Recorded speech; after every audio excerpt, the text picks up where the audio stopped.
Right. Hello. Day 2 of investigation. Although since it says latter, I assume this will be short, but wasn't even expecting it to go to a day 2, so...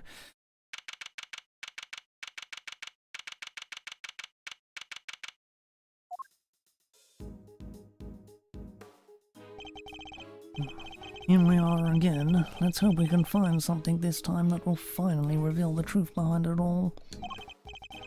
Although that might be easier said than done. There's nothing left to investigate. Judge Gambit's deduction yesterday. There is another possibility, one you seem to have overlooked. The well in the yard. Could a body not have entered the tunnel from there?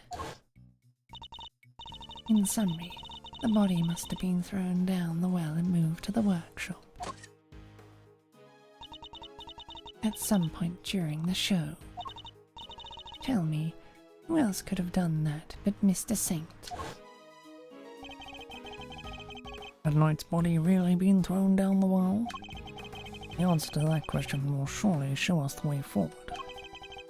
But before we begin, I should tidy up my organizer a little.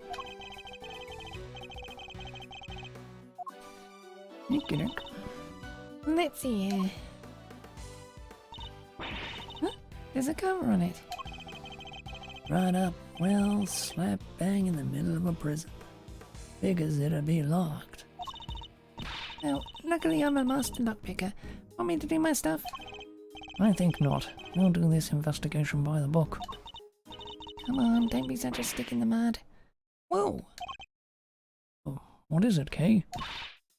The lock's broken, and from the looks of it, it's been broken for a long time. If that's the case, then anyone could have thrown Knight's body down the well. Judge Gambit's theory was that Mr. Saint carried out the murder here in the yard, and then during the performance he threw the body down the well. What are y'all thinking, Malzarino? Plausible or not? Oh, why don't we see if Miss Al can help us out again? She'll be able to tell us if Mr. Knight's body was here, and which way it went. Good idea. I'll call Detective Gumshoe.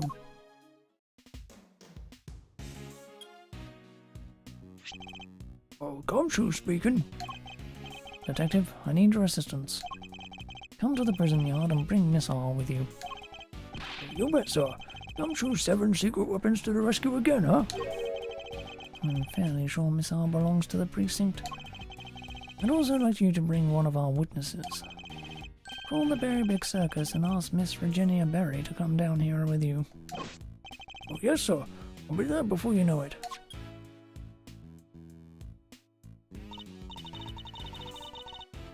So, what shall we do while we're waiting for Gummy? How about a quick game of hide and go seek? An idea, kiddo. But where exactly would we hide? He's not seriously considering it. No game can wait, Kay. We need to call on one of your more practical skills. I think you know, the one. Oh, you bet I do. One crime scene recreation coming right up.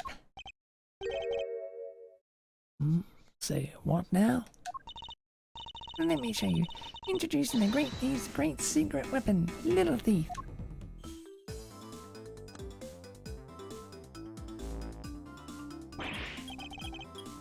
Oh, screens appearing from thin air. That is some next level tech, little sis. Wanna talk me through the deets? What are you doing now? I'm inputting everything we need for the simulation. Allow me to explain. This is Mr. Thief. It's a device that can recreate crime scenes at specific moments in time based on the data you feed it. How about I start us off with a recreation of what the yard looked like yesterday? Good idea. That was when they were in the middle of tearing down the stage. We didn't pay much attention to the well then. Who knows? We may have overlooked something. Leave it to me. I used the photo I took.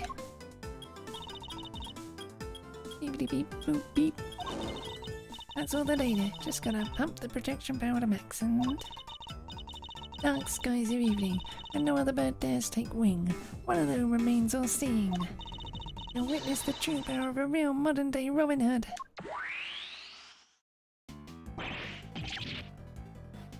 Yipes! What is this? It's a recreation of how things were yesterday, modelled on the data I gave Little Thief. This gadget was a tool used by the original Yatagarasu, but they used it to plan robberies. Well, there's no harm in using it for something on the right side of the law now. Oh, but keep in mind that it can only recreate what you tell it to.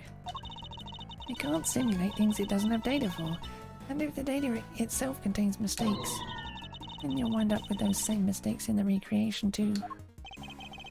But this particular recreation is based on Kay's photo, so we shouldn't run into any problems. That's enough preamble. Shall we get started?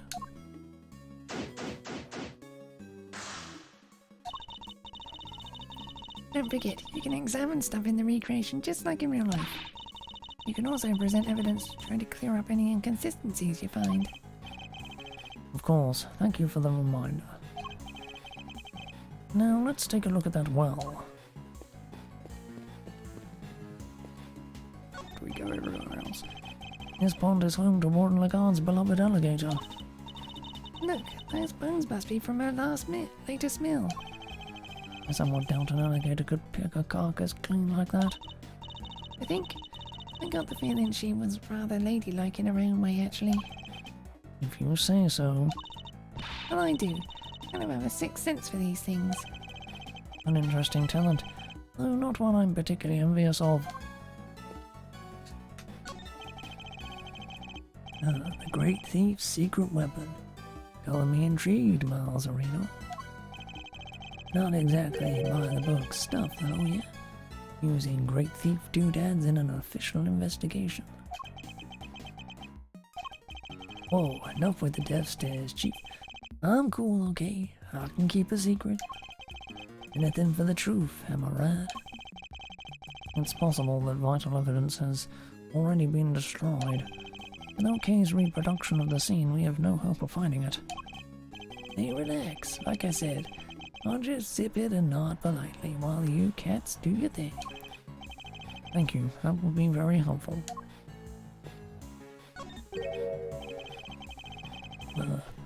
What was the name of our trunk-happy friend again? Zaya, the Asian elephant. Of course, how could I forget? Not exactly inspired, though, is it? Was Miss Berry having an off day when she came up with it? Oh my gosh, Mr. Redworth, not in front of the poor elephant herself. That's one impressive fence. I'm sure I could climb it if I... Please don't, it's electrified. Wonder what's on the other side. The warden's office, I believe. Yeah, she likes to keep a close eye on her pets. This facility would probably function better as a zoo than a prison.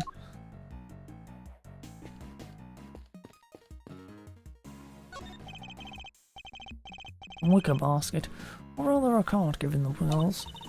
Hey, wouldn't it be fun to hop in and race it downhill? Oh, you know what else would be fun? Racing down a hill on office chairs. Where did any of that come from? This door appears to be locked.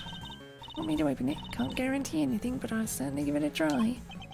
No, if we deem it necessary, we will simply ask for the key. Well, that's what. It'll be my chance to shine. Or for you to shine somewhere else, but you'll not make an audience out of me. Exactly what you said yesterday, but whatever. Yes, this is where the circus show stage stood. Do you think people would be interested in a great thieving show? I'm sure the police would be very eager to attend.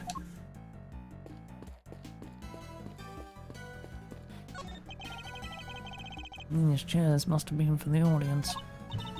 Well, pity you ever had to put them all away. Same as yesterday. Really? Why? You've clearly never had to fold up a bunch of boring chairs before. Not personally. I told other people to do it, though. Come on, Mr. Edgeworth. You gotta roll up your sleeves and help out once in a while. I'll consider it.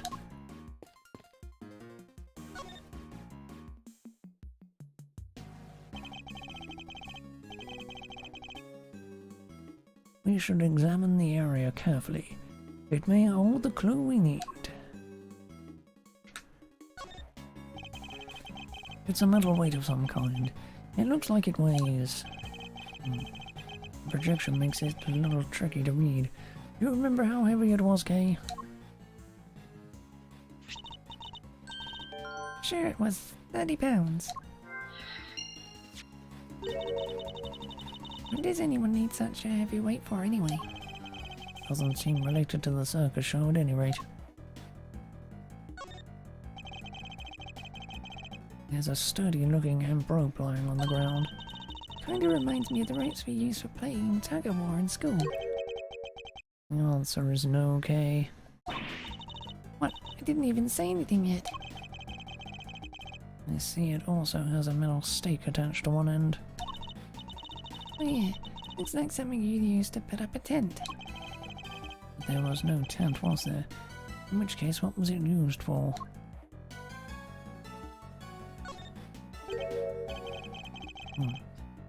What are a bunch of pulleys doing here?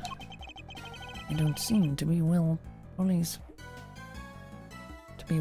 for lifting buckets. Maybe they're...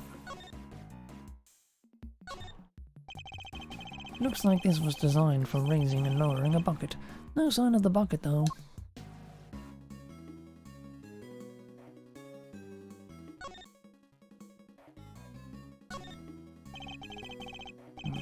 The well was behind the stage, which means there aren't many people who could have thrown Knight's body down it during the show. And this is looking worse and worse for Mr. Saint. So, what do you think all that stuff around the well was used for? Can't see any of the animals needing them for their part of the performance. Indeed, nothing immediately strikes me as a likely purpose.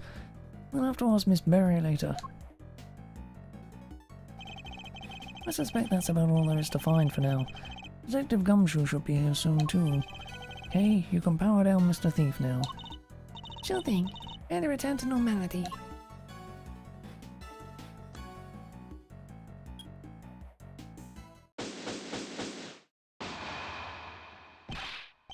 Oh, sorry, sir.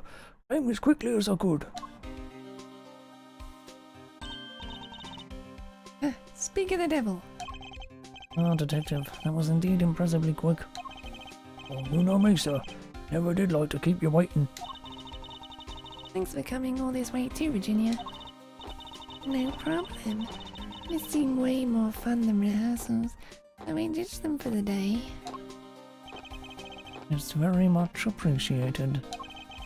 Alright, Detective, let's get started with Miss R. Yes, sir. Hey, Miss R. Over here, boy. What's the matter? Come on, boy. Come on. What's wrong with him? Looks like he's scared of something, sir.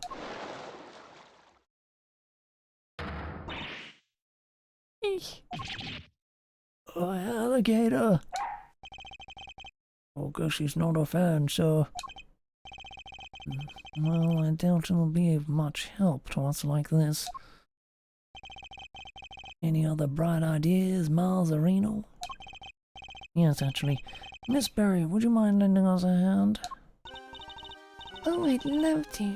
Just tell me what you need. Do you want me to teach Ellie some tricks? I don't doubt she could do it, but... nothing quite like that. It's simply like an account of what the yard looked like during the show. Like where this is going. You're thinking of using Little Thief again, am I right? If you would be so kind.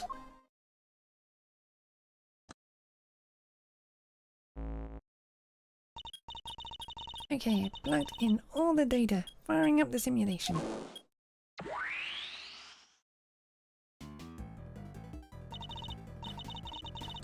Here you go, this is what the yard looked like during the show. The time at which the body was purported to have been thrown down the well. Oh wow, this is so amazing. It's like magic. Huh? No magic here, just sweet, sweet data. Which is why,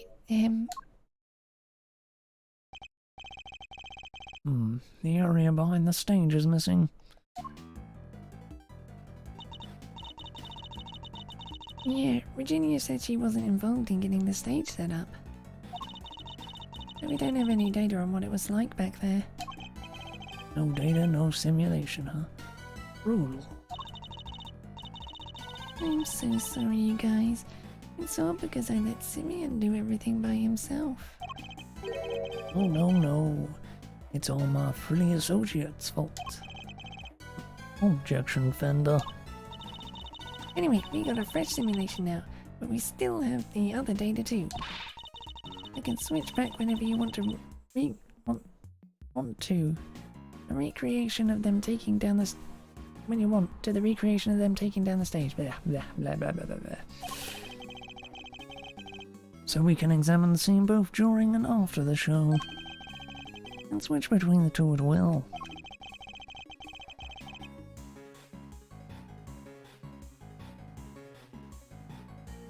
Right, I can switch between the recreations by using Y to talk with K. Now then, let's continue our investigation, shall we?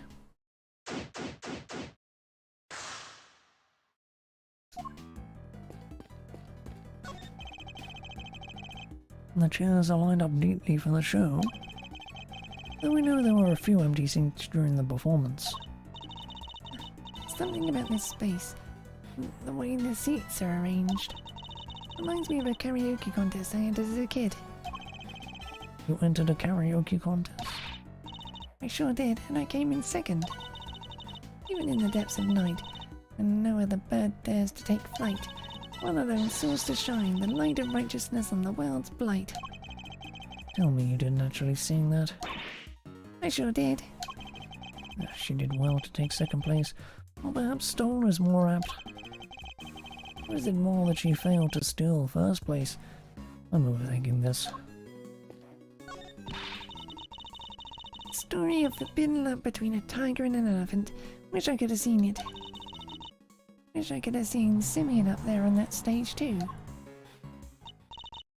Oh, he was wonderful. The way he flew off that stage. Oh yes, that scene. The victory is depicted in a very unique manner, whereby the villain is sent flying from the stage. Having been ejected from the stage in this manner, the villain no longer appears in the performance. And you're saying the crime took place during that time? Roughly how long would you say Mr. Saint was off stage for, Miss Berry? Let's see. I guess it was around 15 minutes. Just as Judge Cabell said. Isn't it pretty airy, health and safety-wise, having an elephant fling a guy off the stage? Not at all. Isaiah's very gentle. I'm not sure it changes much if she flings him gently or roughly. Too gentle, in fact. When we first rehearsed it, she barely nudged him. But by the end he was flying off that stage. Not because of Isaiah, though. Simeon had figured out some kind of trick, apparently. Isn't that amazing? Trick? Do you have any idea what kind of trick? Oh, me? Oh no. With Simeon's big thing, I wouldn't know where to start. I know already. Not that hard to figure out.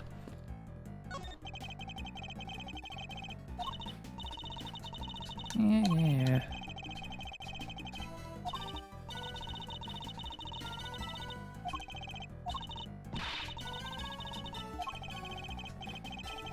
Well, there's no need to repeat the same things, game. There's a fence, climb it.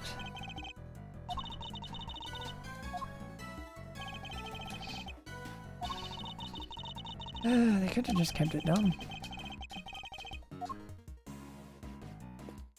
Kept a tick there for fender, so they could have kept a tick there for...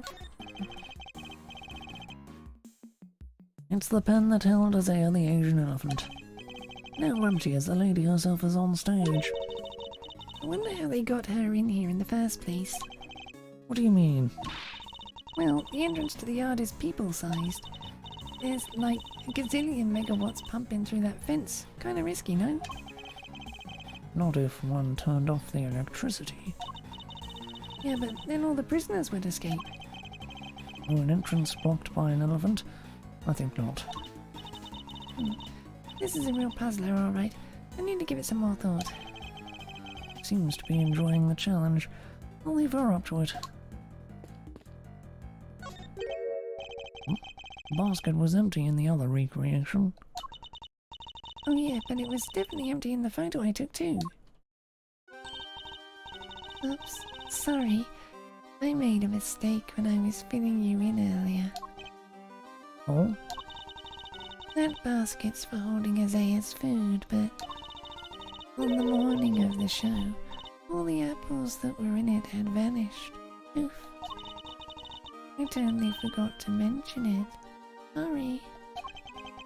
Disappearing apples. I should make a note of this.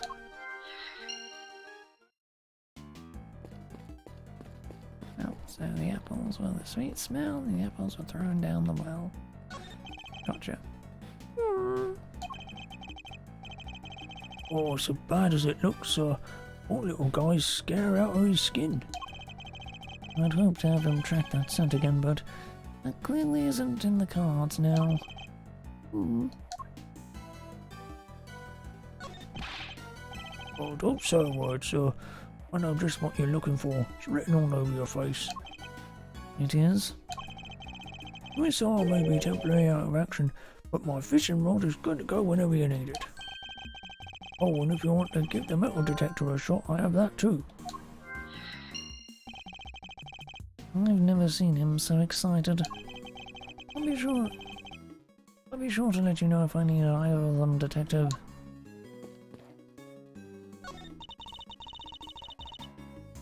So, do you come to visit the prison often, Virginia? I sure do. I have so many little friends here. It's wonderful. And they're all such sweeties. The old faces and the new. I made a new friend only yesterday. Ellie is just the cutest. Cute? That full-grown alligator lurking in the depths of the pond? Are you sure about that? Kinda worrying you could just walk up and then jump, you know? Oh, don't be silly. She'd never do anything like that. Especially since she's not doing great. I heard she hasn't been herself since yesterday. I'm so worried about her. You guys are worried too, right? Right? Yeah, totally. Super worried, right, Mr. Edgeworth? Yes, super. Don't rope me into this.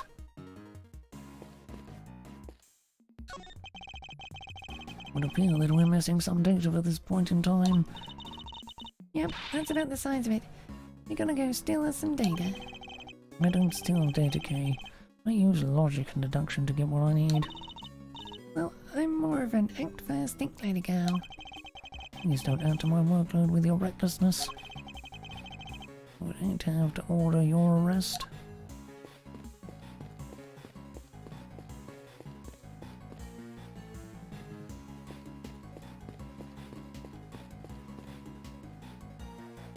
I don't get why the well's friggin' fuzzed out.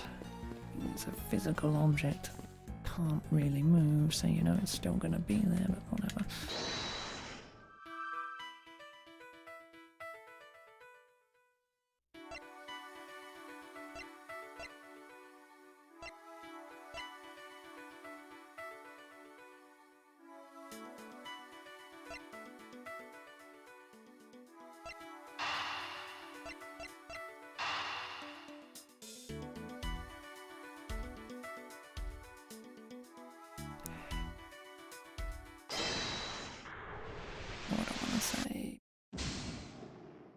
fine. Just be that way. Yes, it fucking does.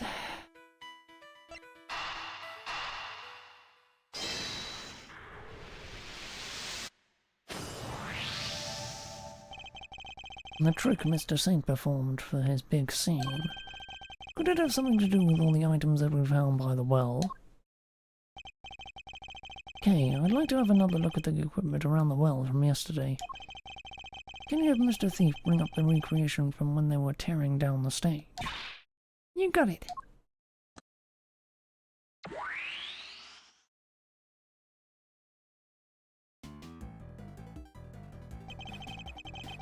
Taking another look at these items.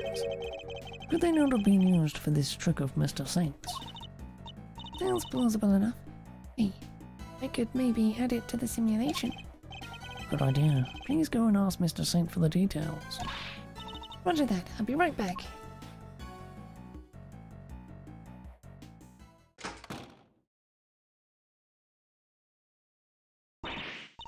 I'm back, and he told me exactly how he did it. Excellent. Well, how does it work? He said he used the pulley at the top of the well to suspend a heavy weight from a rope and lowered that down into the well. The other end of the rope went through 2 more pulleys and was tied around his body. I see. So he used the downward pull of the weight to help him launch himself into the air. But how did he make sure the weight only dropped when he wanted it to? He used a stake to stop it. That's how. Miss Berry didn't seem to know anything about the trick, or the contraption he built for it. In which case I suppose it must have been Mr. Saint himself who pulled out the stake. That's right. And to do that, he used a second length of rope. He tied it to the stake, and then, when he gave it a sharp tug, the stake was released, and the weight dropped down the well. it's a great trick. I have to steal it. This one has to go in the Great Thief's repertoire. It may not be quite that easy. These kind of circus tricks can require years of practice to master. Simply stealing the idea... Alright, practice it is then. Well, before you run away to do so, would you mind updating the simulation? Alright, then we can see how it all worked for ourselves. Okay, switching back to the recreation of the performance.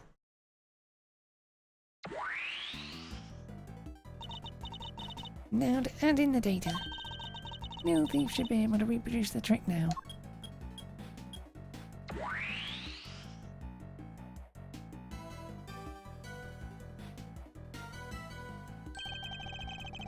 Well, this is how Mr. Saint performed his trick.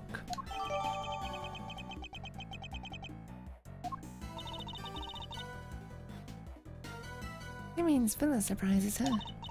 I mean, dropping a weight down a well to help him fly off stage like that, that's genius. Indeed, but I imagine he would have needed quite a lot of weight. More than him at the very least. Would have taken some serious pull to lift him off into the air like that. Yeah, and probably a ton of practice.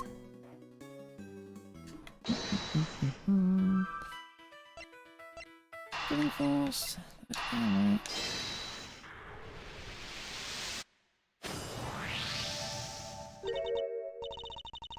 Wait, doesn't this seem odd to you? Oh, no? You haven't noticed, Detective? There's something strange about the weight we found.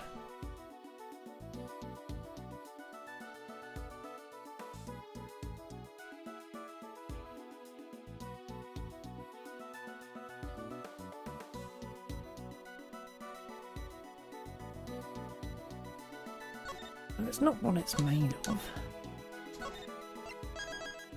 It's either weight or the fact that there's only one. I'm not really sure how to prove it.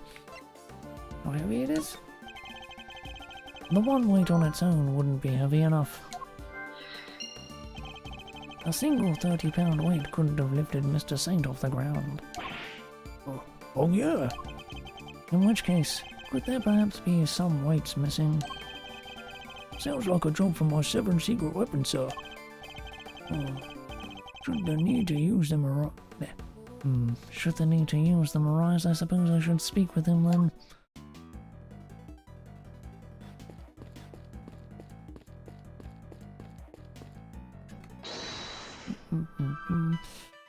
Wonder if...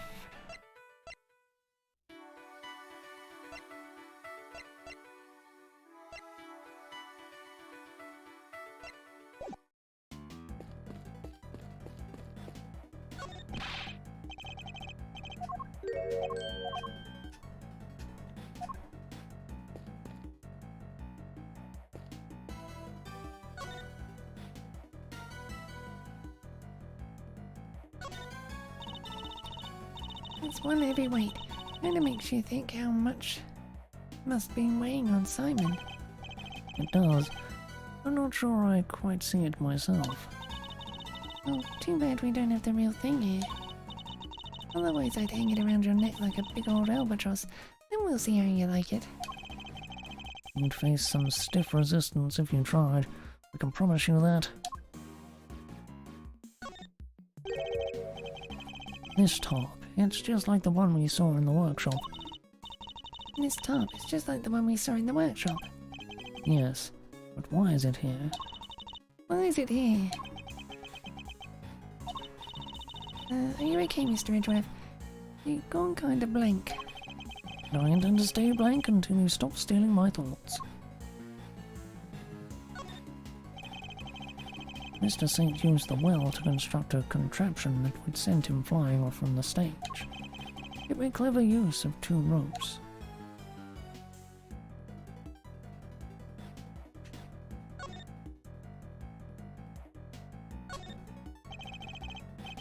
A pulley and a rope. I suppose the two tend to go together. Blah, blah, blah, blah. Almost bit my tongue there. They sure do, like a great thief and a treasure. Can't have one without the other. Sorry, but the proper pairing in this case is a great thief and a set of handcuffs.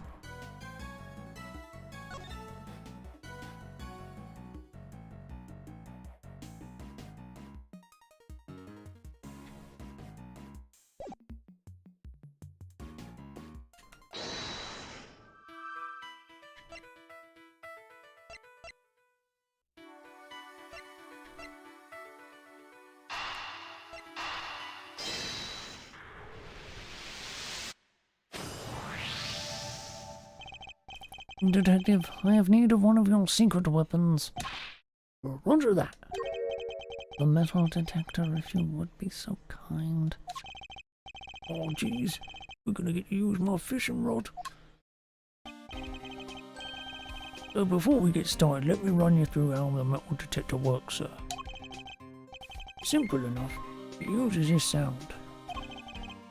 And the gauge. And this gauge to tell you how close you are to something made of metal. The closer you get, the more strongly it will react. When it starts going more like this, just give me the order to examine the spot where I'm standing. Say, what have we got here? Oh, the fence. Anyway, that's how it works. You tell me where you want me to look, sir, and I'll get right on it.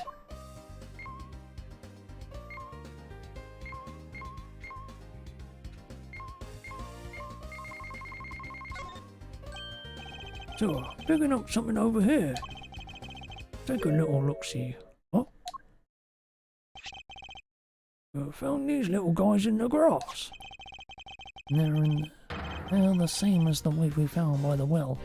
They must be from Mr. Saint's trick. Somebody hide these here on purpose. I count 4 altogether, sir. That would be more than heavy enough to send him flying. If somebody had several of the same weights as the one by the well. But why? And why over here? Oh, yes, nice work, me. Me? Alligator! Oh, he nearly gave me a heart attack. What? What's the matter, detective? It's the metal detector, sir. It's, reacting to the alligator. What? How? You sure it's not responding to the weights we just found? No, sir. I'm pretty sure this is something different, and I'm sure it's coming from the alligator. And she's gone.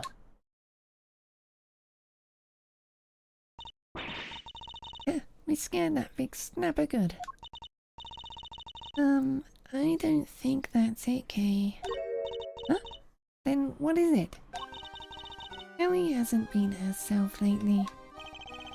That's the name, Ellie, the warden's favourite pet.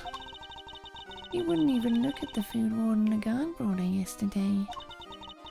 He was acting as if, I don't know, as if maybe she'd eaten something that didn't agree with her. Or maybe the metal detector was responding to whatever she ate, sir. Oh no, what if she ate one of the weights? I highly doubt that even an alligator could swallow a 30-pound lump of iron. But what did the metal detector actually pick up? And why would someone hide those weights? Perhaps I missed something when I looked at the equipment by the well. Okay, could you recreate the scene again? Coming right up.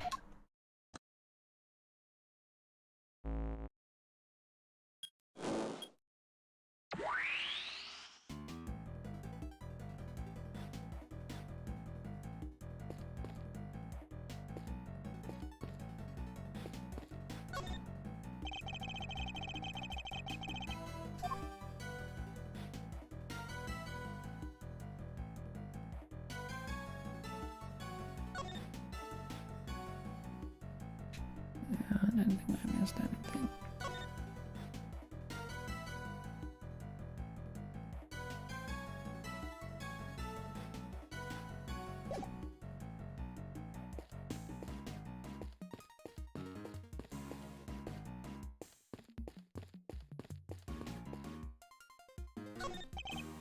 Oh, Mr. Edgeworth, I think I cracked the case, sir. What if the killer was an invisible man? Go on. Well, the weapon came out of nowhere, and nobody knows how the body was moved. None of that makes sense until you put an invisible man in the picture. Detective, don't tell me you think invisible people really exist. Oh, who knows, sir? But it'd be fun to see one, though, huh? What a winning idea. Perhaps we should make your assignment to Mr. Winner permanent from tomorrow. You've got to be kidding me. That kid probably still believes in Santa Claus. People in glass houses.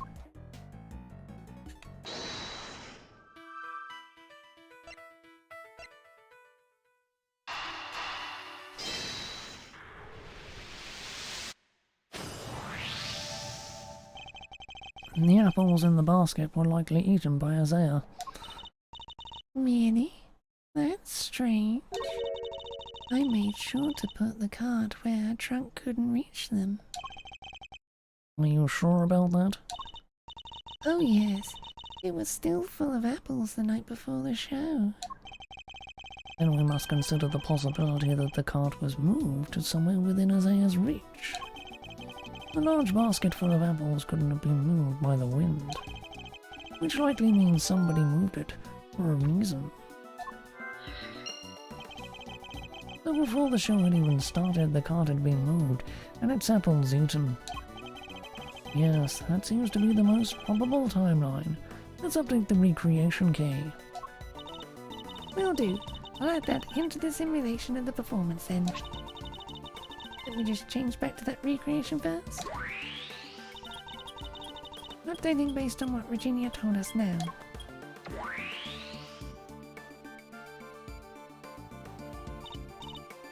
There, all done. Little wonder it smelled of animals. It was being used for the elephant. How does Isaiah's apples, right? Yep, it was full of them the day before the show. So they vanished overnight. Did you figure something out, Mr. Indra? Quite possibly.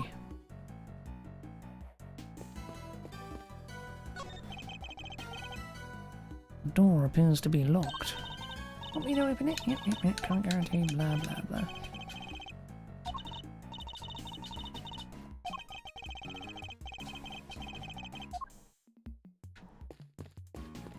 But there might be a reason to go in there now.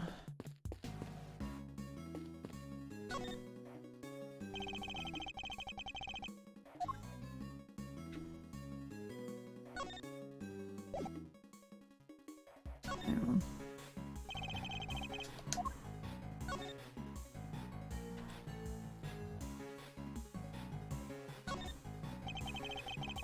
This is the rope that was hanging down the well.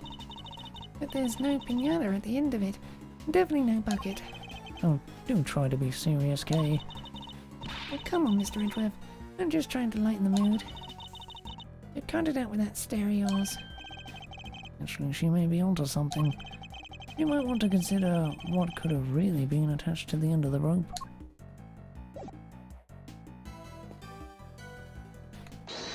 You're not going to give me the other thing now, are you?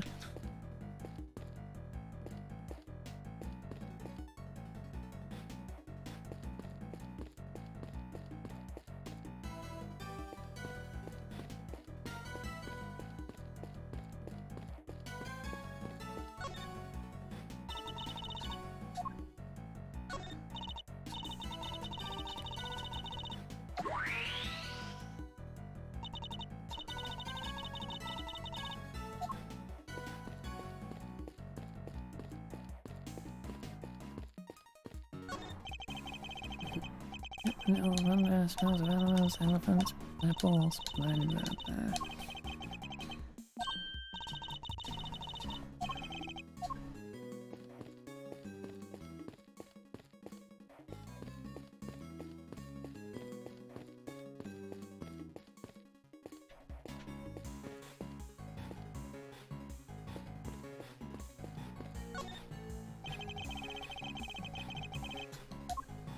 Alright. Oh, I'm assuming it's here somewhere.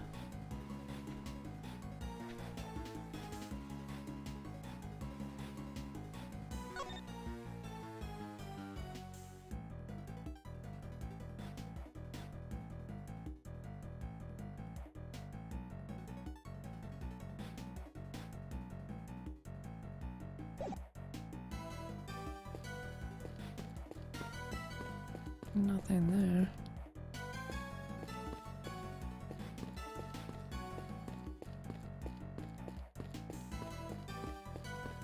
Hmm.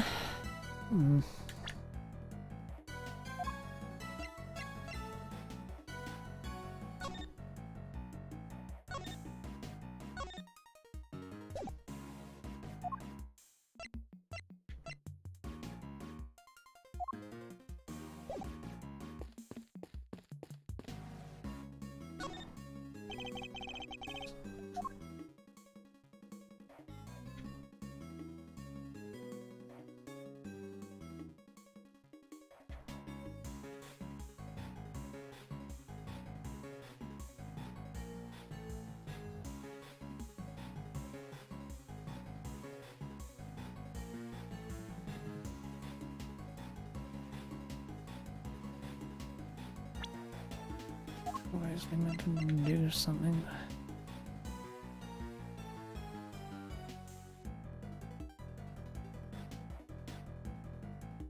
Oh, 2 lengths of rope.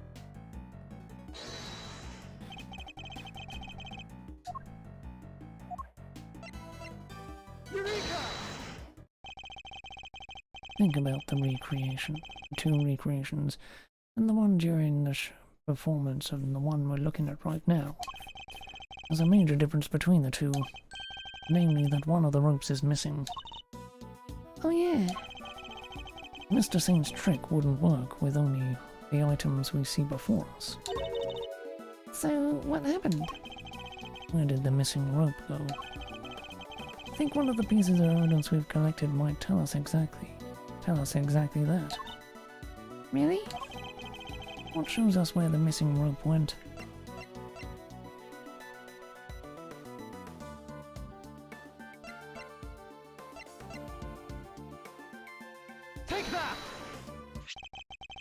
This rope was found beside Knight's body. Wait, you mean... Yes, it must have been the other rope used in Mr. Saint's trick. So you're saying... Yes, that this rope did indeed have a weight attached to it. But it wasn't any of the iron weights we found. Those were hidden in the bushes and replaced with something else. What was it, Mr. Edgeworth?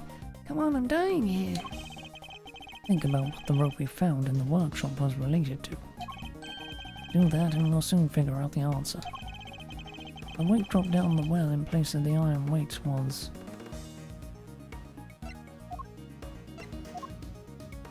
Really gonna do this? Take that! Can only have been Knight's body that was dropped down the well. What? Mr. Knight's body was the weight? Yes, somebody first swapped out the weights used for Mr. Saint's trick. Then Mr. Saint used the contraption to make his exit from the stage. Then he let the rope around his body loose. Both the rope and Knight's body fell to the bottom of the well. That rope was never used to restrain Knight. It was used to suspend his body halfway down the well.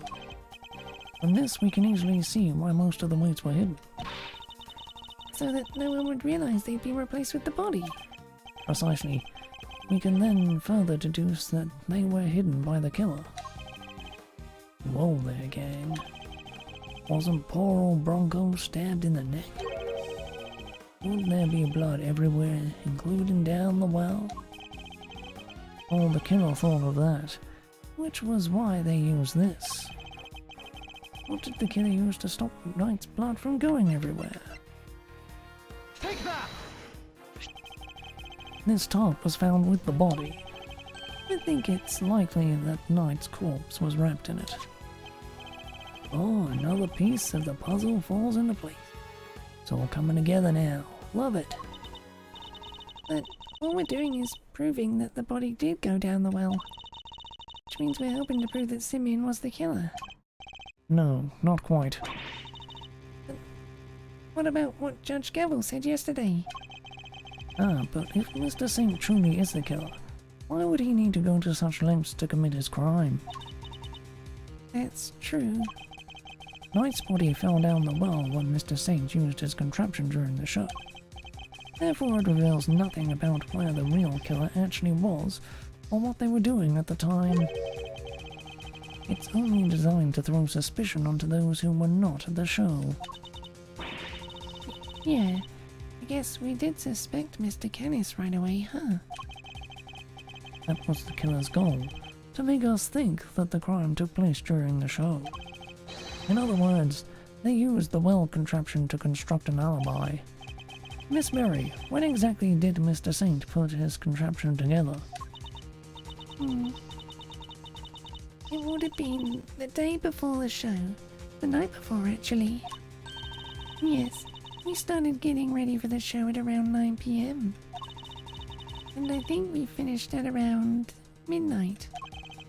In which case the killer must have switched the weights out for the body after that point.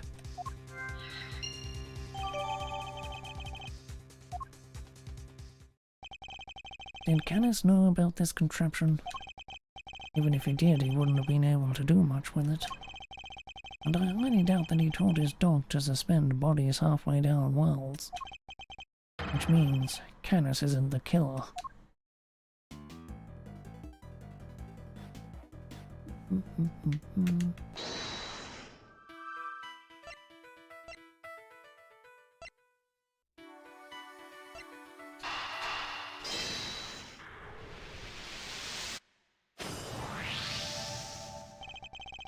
The basket was moved the night before the circus performance, and we deduced that the weights were switched out for the body at around the same time.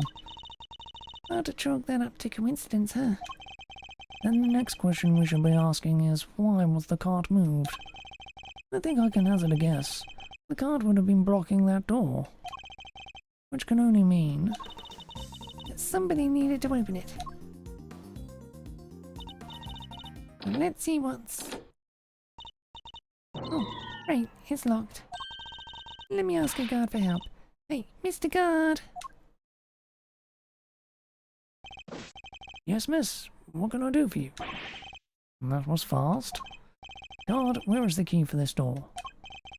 Oh, the warden keeps hold of that. I'll go ask her for it. Warden Lagarde is the only one with a key. Meaning if somebody did open the door, they would have had to get it from her somehow.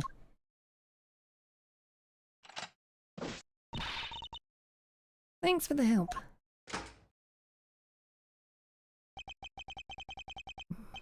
Look at all these breakers. They must control the electricity for the whole prison. So, we're thinking somebody got in here the night before the show, right? But why? What were they trying to do? Well, I doubt they came here by mistake thinking it was a break room. They must have come to tamper with the switches. Did they turn off the power to something? Come to think of it, wasn't there something that lost power? What might have lost power had a breaker been flipped?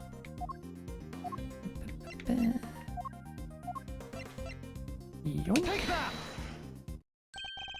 There was a 3-hour gap in the security camera footage. Oh yeah, there was. But somebody flipped the breaker it was connected to. It seems very likely. Do you think it was the killer? It's true that shutting off the cameras would have made things easier for them. It would? Which means the killer would have to be someone who had access to the breakers. And it seems only one person has the key. It couldn't be, could it?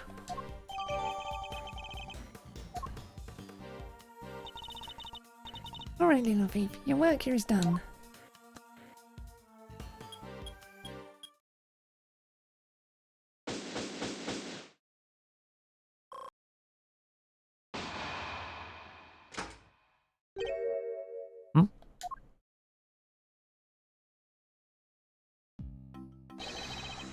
First on the scene, the early bird wins the worm. Good morning, Mr. Winner. What? How'd you get here before me? Good morning, Mr. Edgeworth. I see you've made an early start. And I see you've made a late one, Judge Careful. This is not my only case. I am a very busy woman. Not all of us enjoy the freedom of a prosecutor, relieved of his only current responsibility.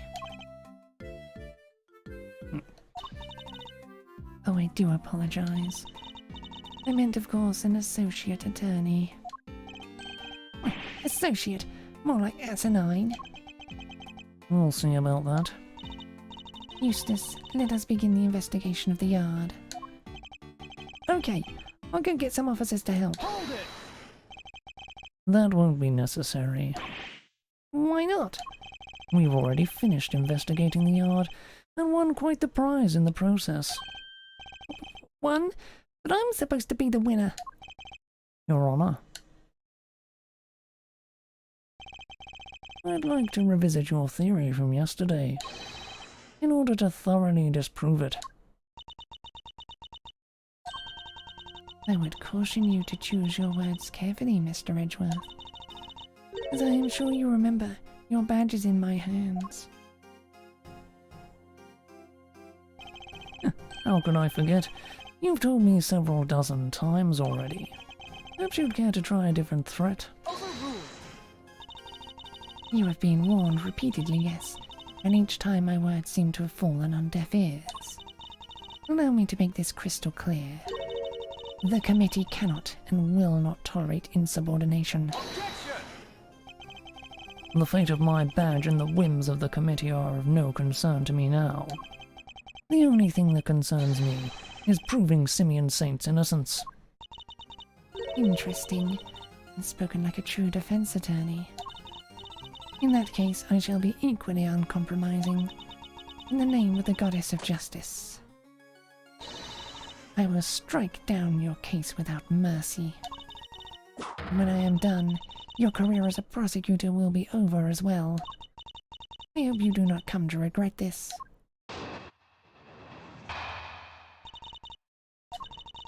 My theory remains the same as when I related it to you yesterday. Mr. Gazzetto did not see Mr. Knight's body when he passed through the tunnel. As such, the body could only have been dropped down the well during the show. We both know the only one who could have dropped the body down there during the show is Mr. Saint.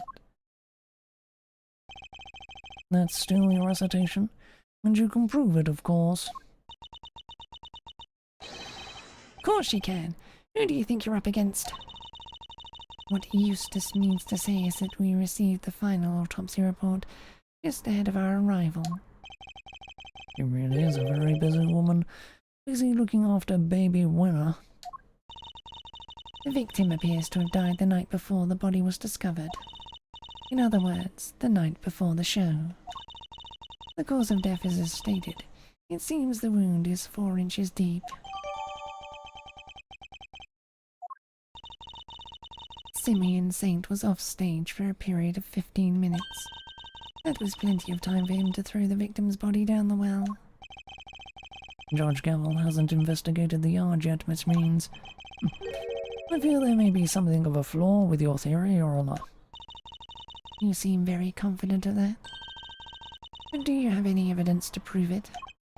Yes, I think I just might.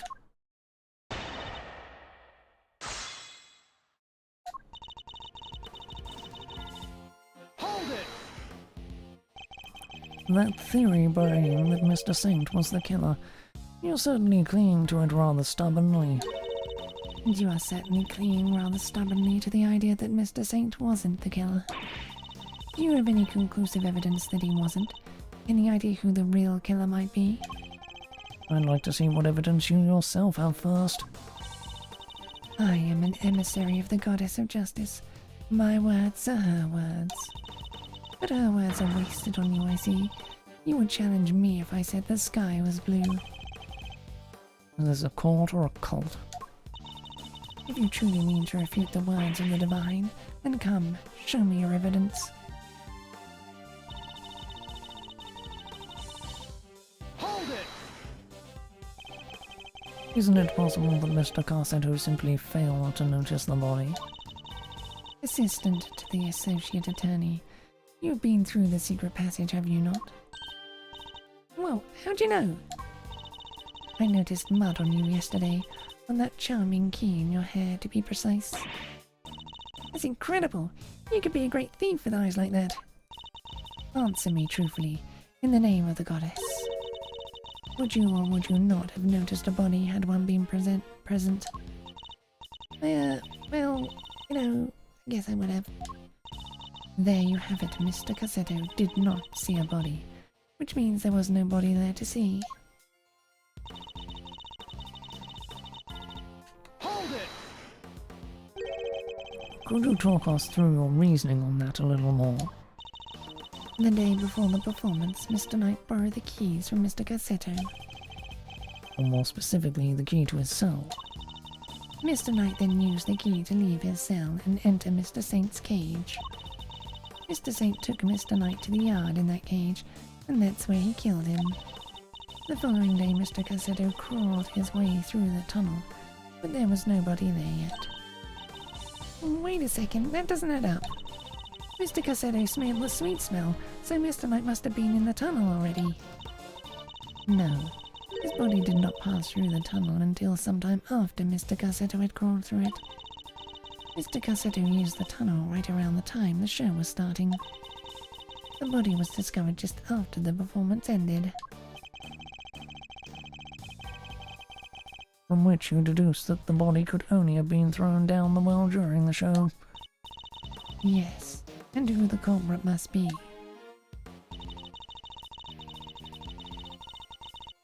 Hold it! Are you sure about that? Could nobody else have done it?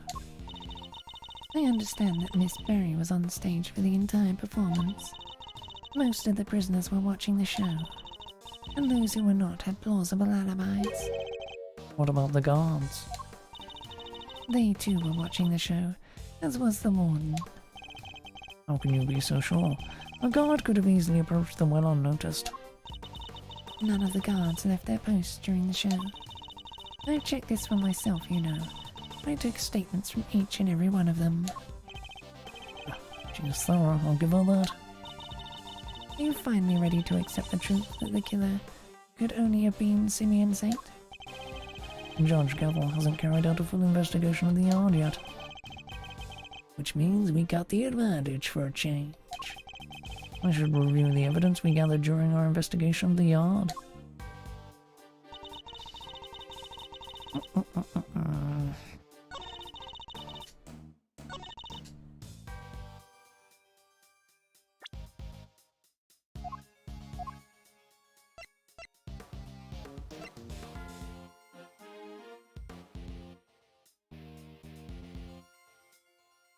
I mean, it's always the Mr. Saint's trick, but the phrase.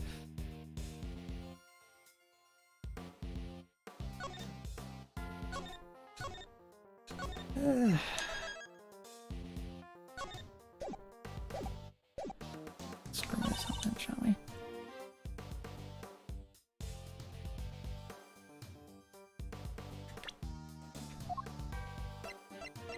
Objection! Nope, not that one.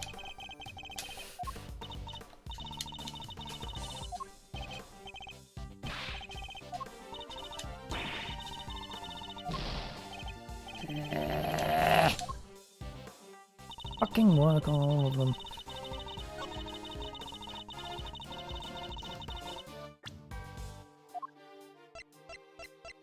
Objection!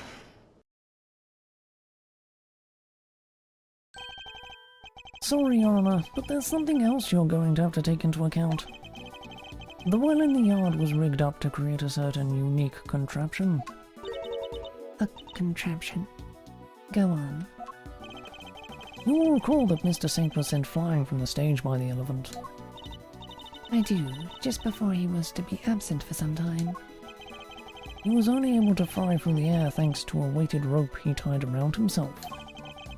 Dropping the weighted end down the well allowed him to complete the trick. Objection!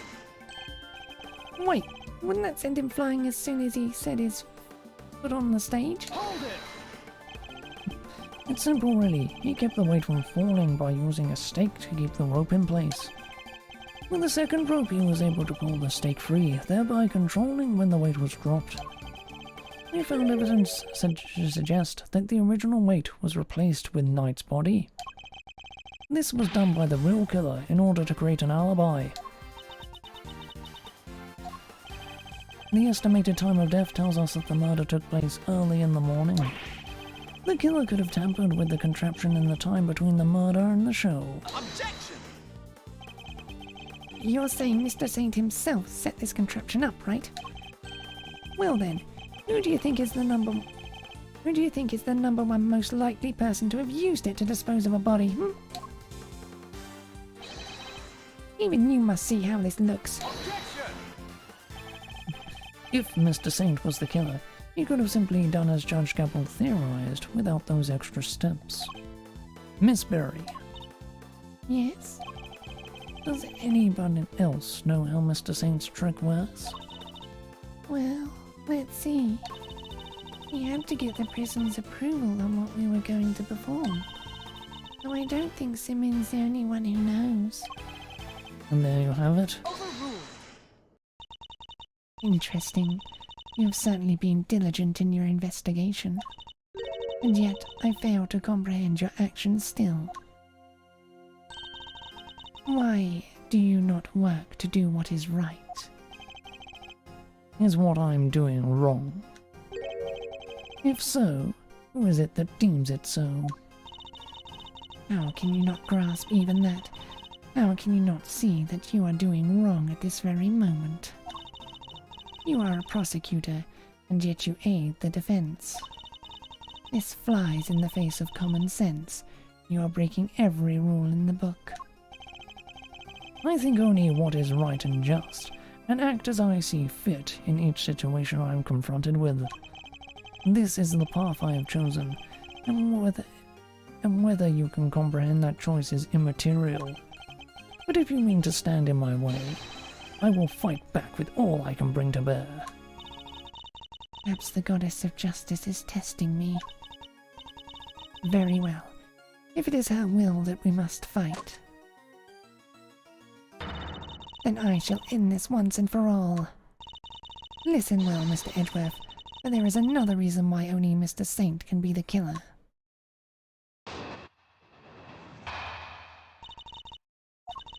If the body was moved from the yard to the workshop, then Mr. Knight must have first been brought here to the yard from his cell.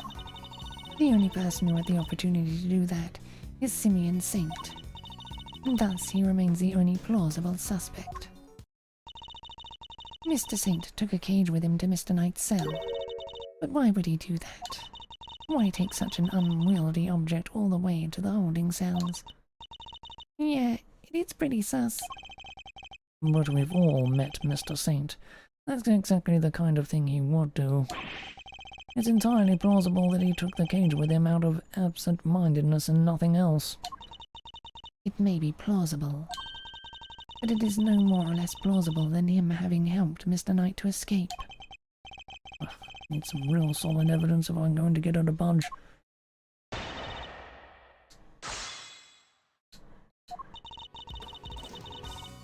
Hold it! You seem to think that Mr. Knight was killed here in the yard. When do you think he was brought here? Sometime between midnight and 8 AM on the day of the show. Could only have been during that time. In other words, between the end of the rehearsal and the start of the performance. As I was saying, if the body was moved from the yard to the workshop. Hold it! Was there really no other way you could have come here? Mr. Knight was awaiting trial. If he, a random non-inmate, had openly entered the prison proper, he surely would have been noticed. And presumably none of your witnesses have testified to having seen such a thing. Precisely. Praise be to the goddess of justice for granting you this insight. Though as you would agree, it can only be that Mr. Knight was brought over here in secret. Hold it! You're certain nobody else had the opportunity? Need I remind you that we are in a prison? The entire facility is monitored at all times. Anything out of the ordinary would have been spotted. Hold it! But Mr. Saint was under that same scrutiny, was he not? Overruled! The warden had granted the members of the circus troupe special access. As a member of that troupe under the supervision of Miss Berry, he is the only person who was free to wander where he willed. Objection! It seems you've forgotten something, Your Honor. Overruled! Forgot is not a word in my vocabulary, Mr. Edgeworth. Very well then, recall this fact if you will. You claim that Mr. Saint is the only person who was free to walk around the prison. But there was a brief period of time on the day of the crime in this prison. A time when it would have been possible for anyone to move through the prison entirely unmonitored. What do I have that shows there was a period on the day in the crime which... There, what do I have that shows there was a period on the day of the crime where oversight was limited? Take that! Mr. Saint is far from the only one who had the opportunity. Which opportunity are we talking about again? We'd previously established that the time code on the security footage was off by 3 hours. And from this we can deduce that there must have been a power outage lasting for that length of time, during which anyone could have moved around the prison undetected. Do you mean to say that our killer intentionally created this 3-hour gap? That it was no simple camera malfunction? Is that even possible? It was completely possible to create the 3-hour gap using this. Take that! Our investigation of the yard turned up something rather interesting. A panel of breakers, one which can be used to cut the power to the security cameras. We also learned that the door to the power room may have been opened at around the time of the murder. What? Such a shame. To see one so capable fall so short of the mark. Mr. Edgeworth knows what he's doing. Then how does he explain the lock on the power room door? Oh yeah, it was kinda locked up tight. And the warden's the only one with the key. Those breakers are vital to the prison's infrastructure, so I very much doubt that anyone could have gained access to the power room's key so easily. Objection!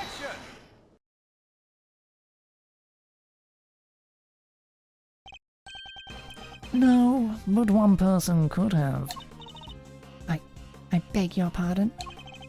That person, the killer, had easy access to it, in fact. And what's more, their position here is such that nobody would dare question them. Objection! What? There's no one like that.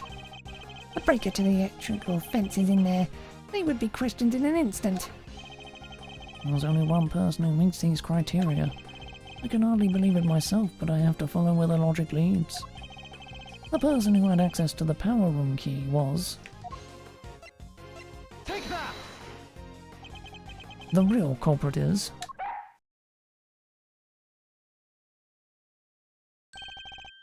Warden Lagarde. Oh, just look at all you. Aren't you the cutest little poochie woo? He's not just a pretty face. Mr. Hall also has quite the nose for sweet things. It seems he's smelling something very sweet indeed, and it's coming from you. Oh, darling, you're making me blush. I'm not even wearing perfume. Then perhaps it is the sweet stench of death. You're a regular poet, aren't you? I had no idea. But if I didn't know better, I'd almost think you were Call-en-moi the killer. That is precisely what I'm calling you. What? Warden Lagarde is the killer. Mr. Edgeworth, do you realize what you're saying? Such a naughty boy. How could he suspect me? I'm the one in charge around here. It's like we're in a murder mystery, ain't we? And equally far-fetched. This is preposterous. Hold it! Sadly, it is not, although I can hardly believe it myself. But this is where the evidence points, and we must trust in the evidence. This piece of evidence proves that Warden Lagarde is the killer.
Dude, I really wish I could go into the menu and fucking save.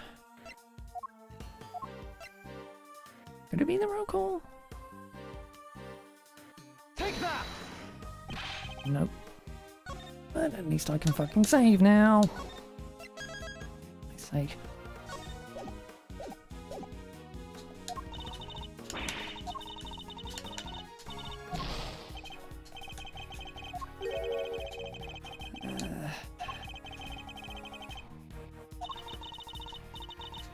Getting the smell.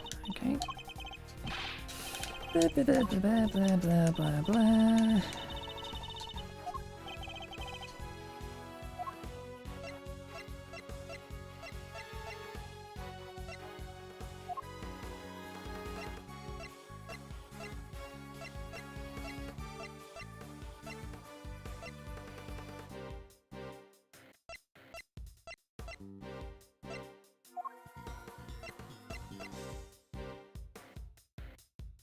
Take that!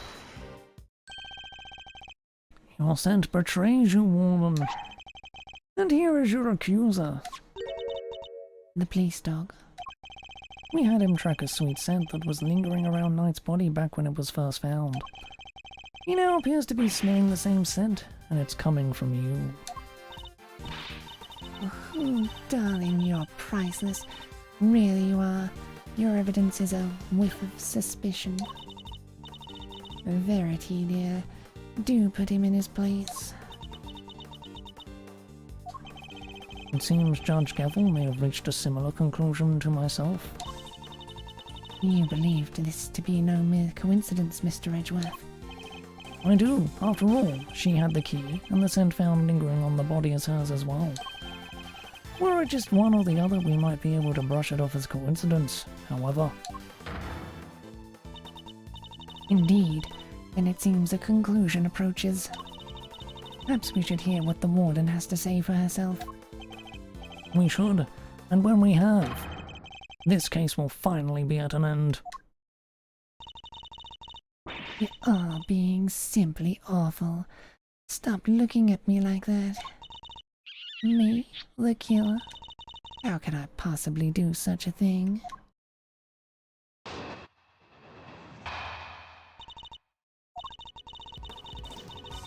Verity told me everything she knows about the case, sweetie.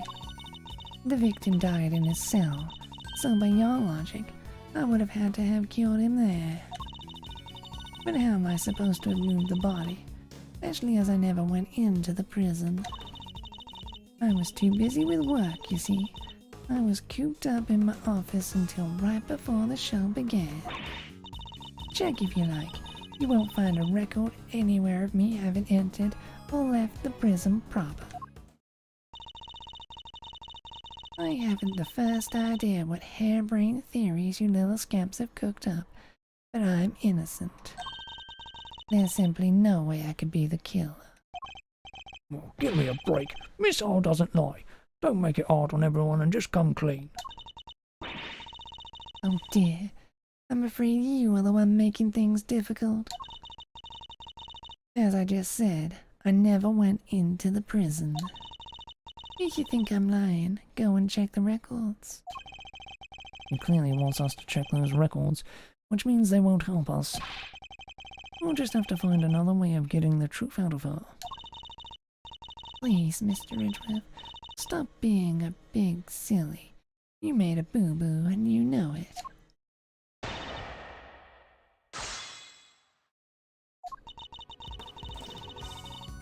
Hold it! Judge Gavel told you everything. Are you close? Thick as thieves, darling. Why'd you ask? Are you jealous? Jealous? Of what?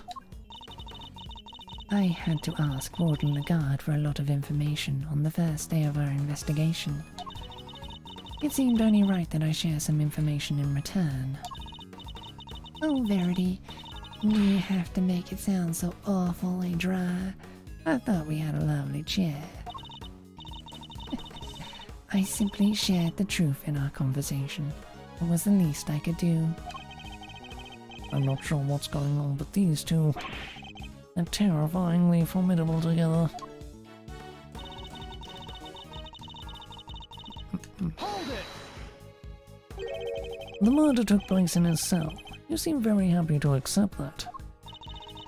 And why shouldn't I be? It seems the most likely place for it to have happened without drawing attention. And besides, they found Knight's blood in his cell. Yes, but that was from being struck by Mr. Cassetto. Well, I needn't tell her that, I suppose. I take it there's also been no testimony to the contrary. What does it matter? Knight being killed in his cell doesn't go against any of the facts anyway. Hold it! Do you have any evidence that you didn't enter the prison? Please, darling, let me finish.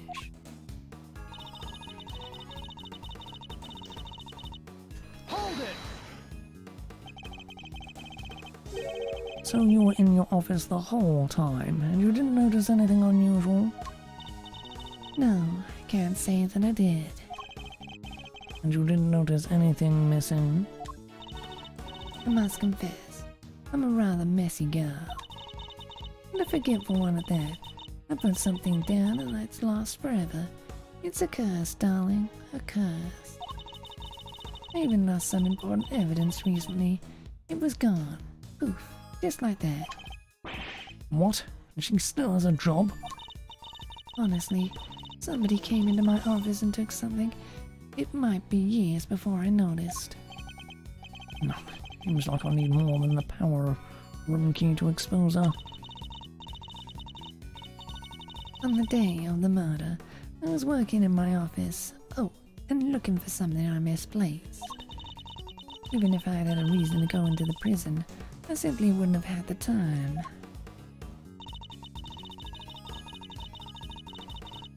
Hold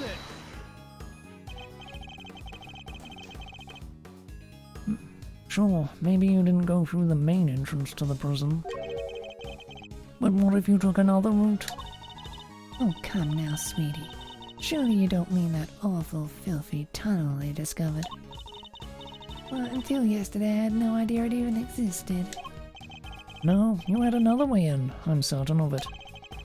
A route that didn't require going through the main entrance or the tunnel. The route you took went through this location.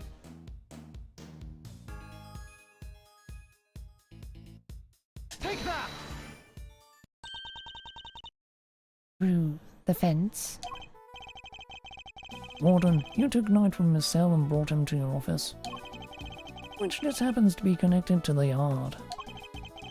If you had a way through the fence, then you would have been able to circumvent both the entrance and the tunnel.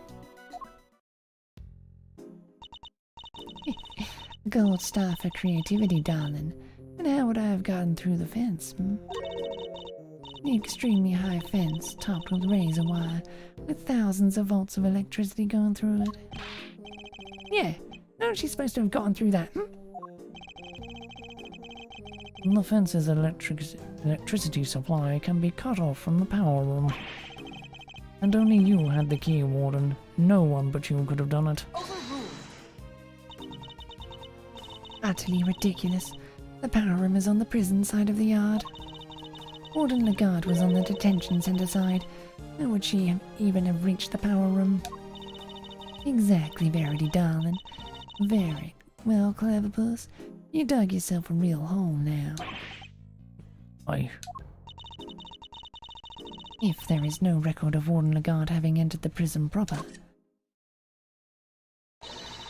then the idea that she could have shut off the fence by using the breaker is out of the question.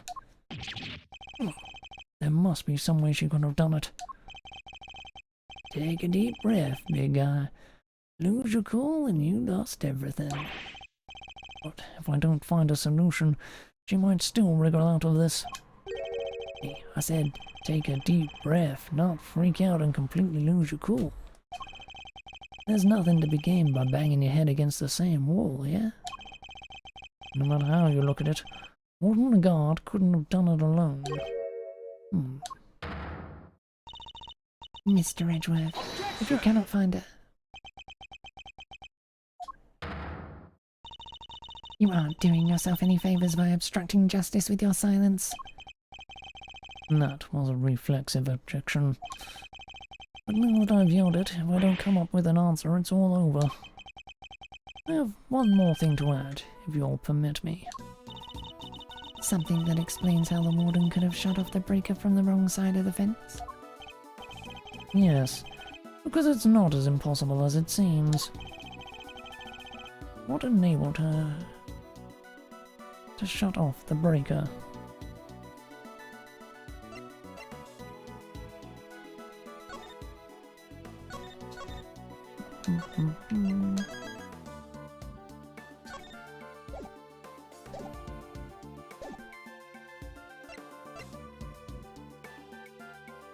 The time of the murder. The time of the murder enabled what? Yeah, that's not it. The time of the murder enabled Warden Lagarde to shut off the power. The time? Yes. How exactly? I see you have no answer. Okay. No correct answer, it would seem. Okay. So what's meant to say accomplice then? Fine.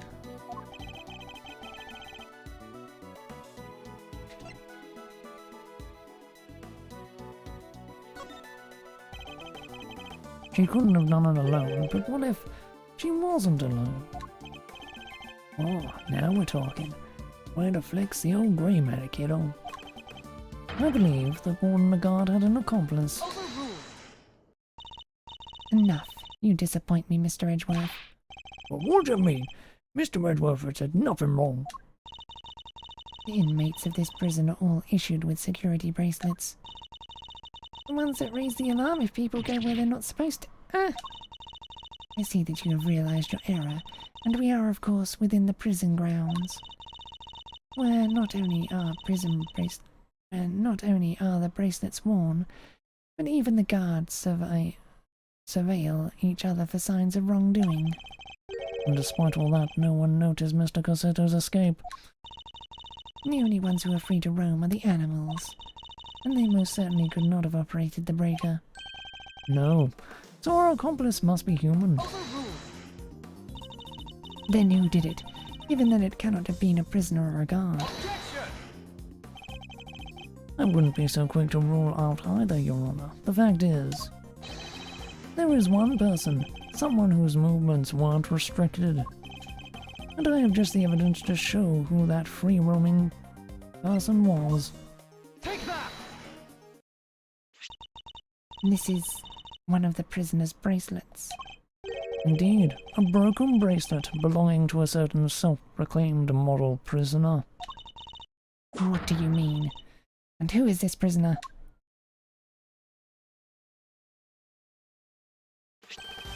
Frank Sort, Warden Lagarde's favourite inmate. It's strange, isn't it, Warden? That he was able to keep his broken bracelet hidden and wander freely around the prison all the while. Now, this is pretty funky, and I don't mean in a good way. It couldn't be the case that he was permitted some sort of special leeway, could it? Although you are in the habit of giving such leeway to certain others. Body armor Canis, for example. Mr. Edgeworth, that is pure speculation. In that case, why don't we ask Mr. Sort himself? I'm confident he will confirm for us that he and Warden Lagarde were accomplices in this crime. If the two of them had worked together, a certain route into the prison becomes viable. The real route by which Knight was moved from his cell to the prison proper. Recall that there were two big obstacles in our path. First, the security camera outside Knight's cell. Second, the electrified fence in the yard. But she was able to remove both obstacles in one fell swoop, by having Mr. Sort shut off the corresponding breakers. Alright, Mr. Edgeworth. You've had your fun. And do you still deny it, Warden Lagarde?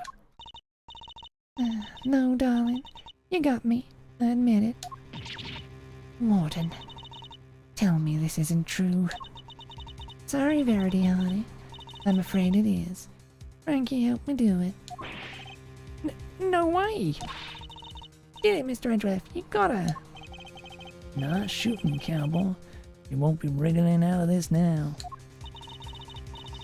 As Mr. Edgeworth said, I had Frankie switch off the breaker. But we didn't kill Knight, did we? No, sweetums. No, we didn't. What? Warden, explain yourself. Oh, Verity, dear. I doubt your precious goddess will want to hear my excuses now. She is all merciful. You have but to confess, and you shall be saved. Oh gosh. Alright. I was being threatened. I had no choice but to do as he said. Who's he? Body had armor Canis. That awful assassin.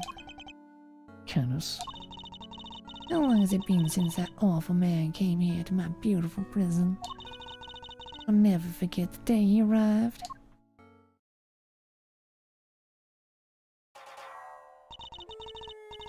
The moment we were alone, he said this to me.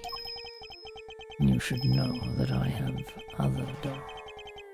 Dogs not confined to this fine institution. Others?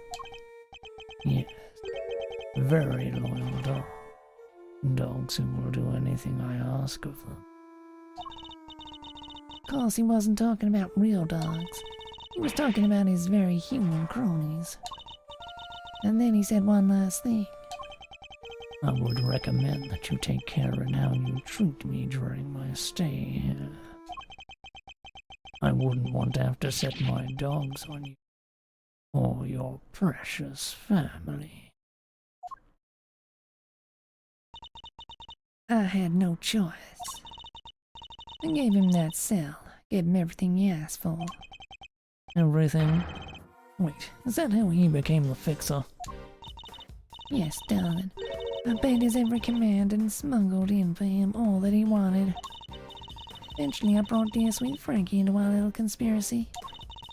He agreed right away, of course, because I made things easier for him, too. So you were smuggling in contraband. How exactly?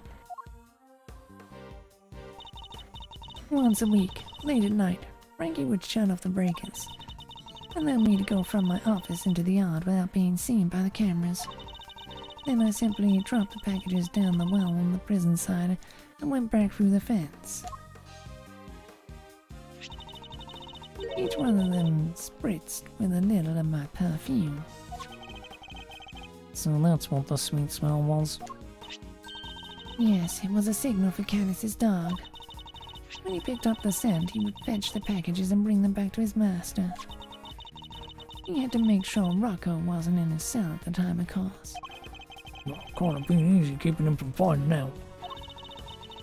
Oh, we're all very much creatures of habit here at the prison, darling. Everything runs to a schedule. Meals, exercise hours, that sort of thing. He knew when he wasn't there. And that adorable little bear of his freezes with fright at the sight of Canis's dog, poor thing. So there was no risk of him raising the alarm either. She has oversight over everything here at the prison, which made her the perfect mule. With her on his side, Canis couldn't fail. Frankie would sneak out again early in the morning to switch the breakers back on, and our work was done. Apart from fixing the time codes on the cameras, which I would do later when I got the chance. You have shared a great deal, Warden.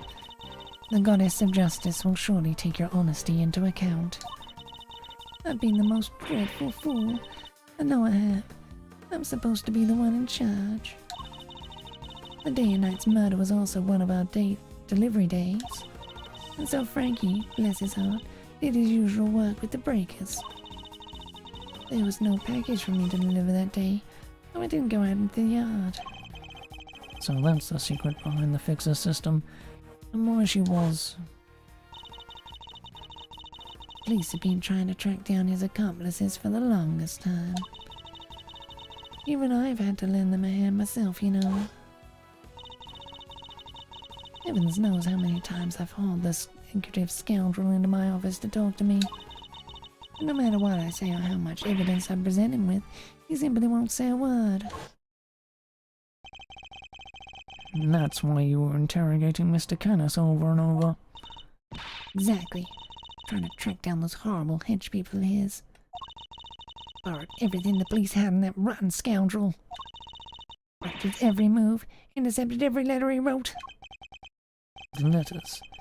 And I suppose you must know about his correspondence chess games too. No matter what I did, I couldn't turn up any clues as to who his underlings were. Living in fear like this, oh, you just can't comprehend it.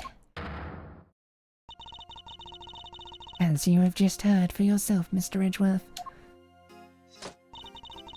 The words of Warden Lagarde's confession have cleansed her of all suspicion. Surely there is no need to hound her any longer.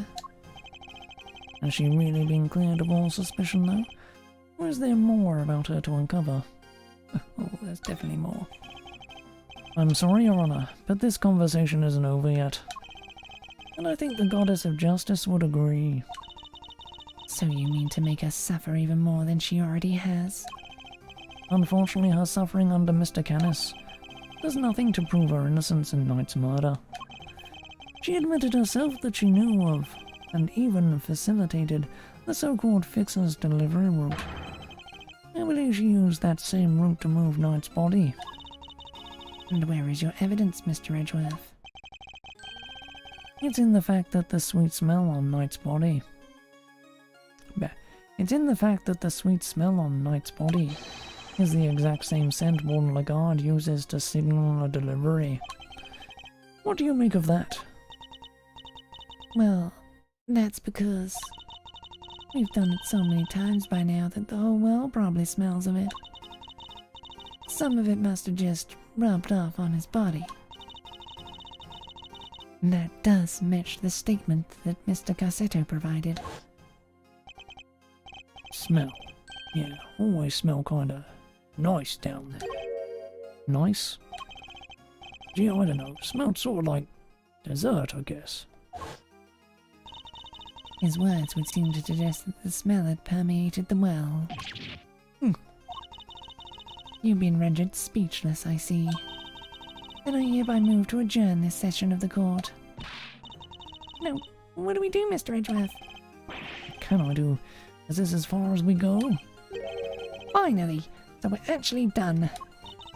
Yes, Eustace, it seems we are. By the power vested in me, this court is adjourned.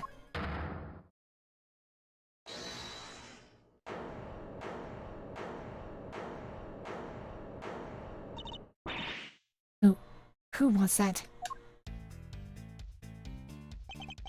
Come on, Judge G. Things were just getting good. Fender? Are you objecting to my adjourning this session? No. Would have shouted objection if I wanted to do that. You do you, G. Adjourn. Don't adjourn. Whatever floats your boat. What are you doing, Mr. Fender? Don't worry about what I'm doing. Let's all just take a chill pill, shall we? By which I mean a square of chocolatey goodness. Anyone? You trying to get yourself charged with contempt of court? No, my bad. I just had a quick request to make is all.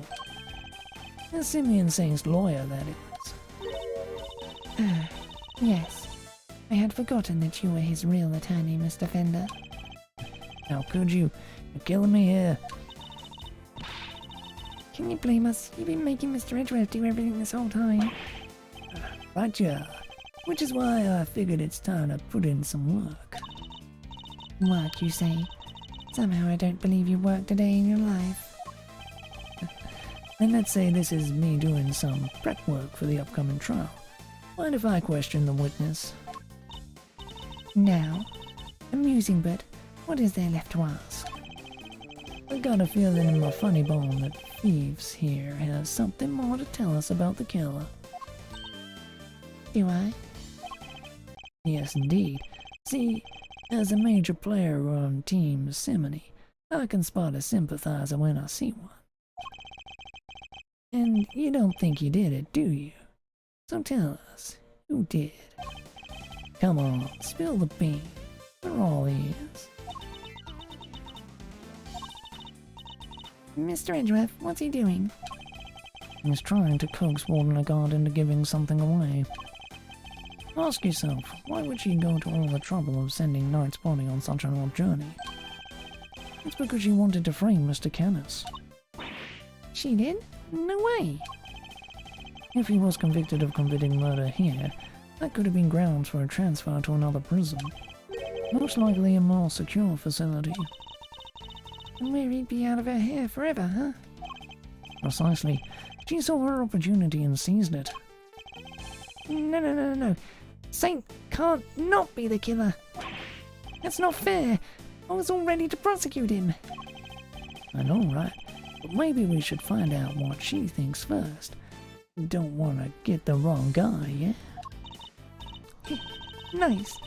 Now Mr. Winner has to go along with it too. Well, Warden, are you happy to testify further? Of course. How could I refuse this silver-tongued devil? Edikins, you have such a way with words. Just doing my job, thief. Besides, one can't tell the truth without telling the whole truth, can one? I'm simply dying to tell you, Verity, darling. Do say you'll let me. As you wish. Court is unadjourned. Can't believe you pulled that off, Mr. Fender. Me either. Thank you for the timely intervention. Hey, it's the least I could do. Kay's not wrong. I've been leaning on you hard, and besides, the defense never rests, am I right? Simeon's dependent on us. Sadly, I think I just about exhausted my reserves of cool, orderly chat there, and we can't foul this up now. Which means you're up to bat, Miles McSmiles. Show 'em that never-rest spirit. I shall. Fabulous, then. Let's get started.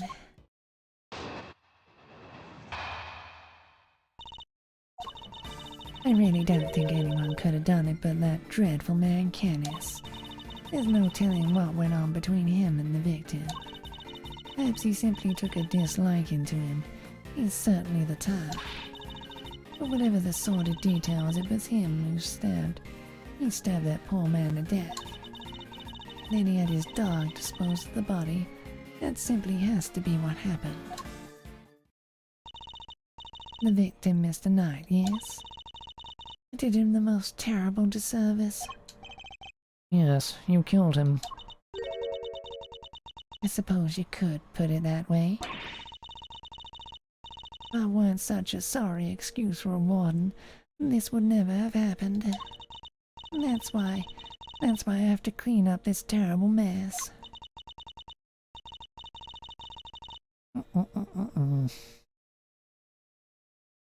God, you thought he was an agent because of the chess game. You stupid bitch. Warden Lagarde, as ever, your honesty is truly to your credit. I am certain Mr. Knight is looking down and weeping tears of gratitude. You clearly never met Mr. Knight.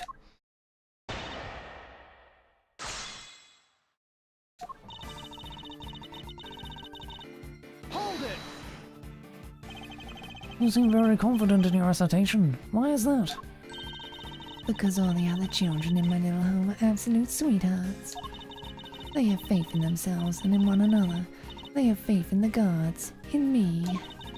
And they work hard every day to better themselves. None of them would dare commit murder. That's a very touching reason indeed. I don't believe a word of it. Canis. Oh, he's run to the car. He's the only one who would do something like that. Hold it! Knight was being kept in a holding cell while Mr. Canis was in the prison proper. What could possibly have happened between them when they were at opposite ends of the facility? Prisons aren't as big as they seem, you know. All kinds of awful things can happen. But Knight only arrived 2 days before he was murdered. I can't imagine anything significant happening in that short space of time. Then you don't know Canis, my dear. He'd find a way, I'm sure of it. Hold it! How could he take a disliking to somebody all the way over in the holding cells? Oh, I'm just plucking possibilities out of the air, darling. As I said, there's no telling what really went on between them. You're so awfully serious, aren't you? Not that I'm out, of course. Why is she looking at me like that? So noble, so dashing in that marvelous suit, so clever. I can feel myself becoming your biggest fan, darling. I really can. No. Stay with me, Mr. Edgeworth. Wasn't prepared for that mental onslaught. Hold it! What more can you tell us about those sordid details? Well, we all know what Canis once did for a living. I doubt the killing part gave him much trouble. Especially as the victim was already injured. His neck, I think. Couldn't turn his head to the right, poor dear. That's what they told me when they brought him in anyway. We must make some sort of report to the warden when new prisoners are admitted. You seem keen for us to think you didn't know much about Knight. That's because I didn't, sweetie. And the victim was simply a fun target to that monster. Nothing more. I expect Canis used the chisel that was hidden in the chess set, don't you? Awfully grisly business. Just imagine, that man probably didn't even have time to cry out. I see. Thank you for your thoughts. They were very helpful. Actually, I'd like to hear about them in a little more detail, if you don't mind. Oh, Mr. Edgeworth, you're making me blush. I could chat with you all day. Oh, don't look so nervous, darling. I'm only teasing. Of course we can talk about them some more. I expect Canis used the chisel that was hidden in that chess set, don't you? Hold it! And which chess set would that be precisely? Why, the one the victim brought in, sweetie. Do try to keep up. The victim was a certified chess fanatic, or so I'm led to believe. But the naughty boy snuck a chisel inside it. Can you imagine? How does she know about the chisel and the chess set? Only a few people were supposed to know about that. After all, we only learned about it thanks to certain deductions we made. So how did she find out? Of course, in the hands of a killer like Canis, even a chisel could serve as a deadly weapon. Hold it! You seem to have very strong feelings about Mr. Canis. Well, of course I do. I told you what he said to me. What an absolute menace he was to interrogate. He could slither out of anything with a snake. Sounds as tough as a rock. And that infuriating, self-satisfied look on his face when they took him back to his cell. Ugh, my blood boils just thinking about it. Certainly don't blame her on that count. Hold it! Surely you're not suggesting that the dog threw the body down the well? Told you already, darling. Canis has more dogs than that beastly creature. Remember, he has pets on the outside too. You mean he brought someone from outside the prison to help him commit the crime?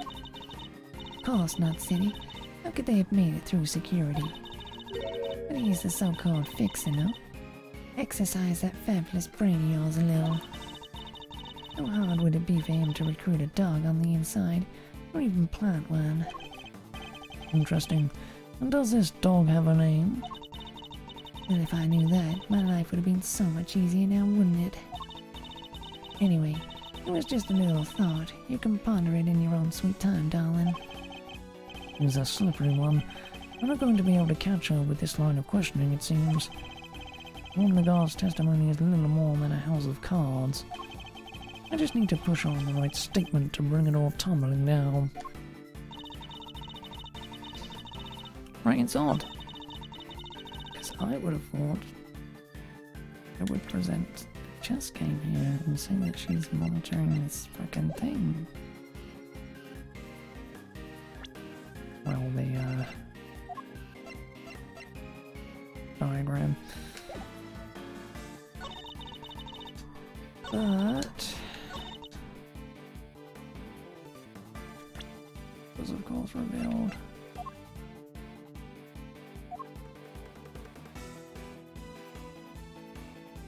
Objection!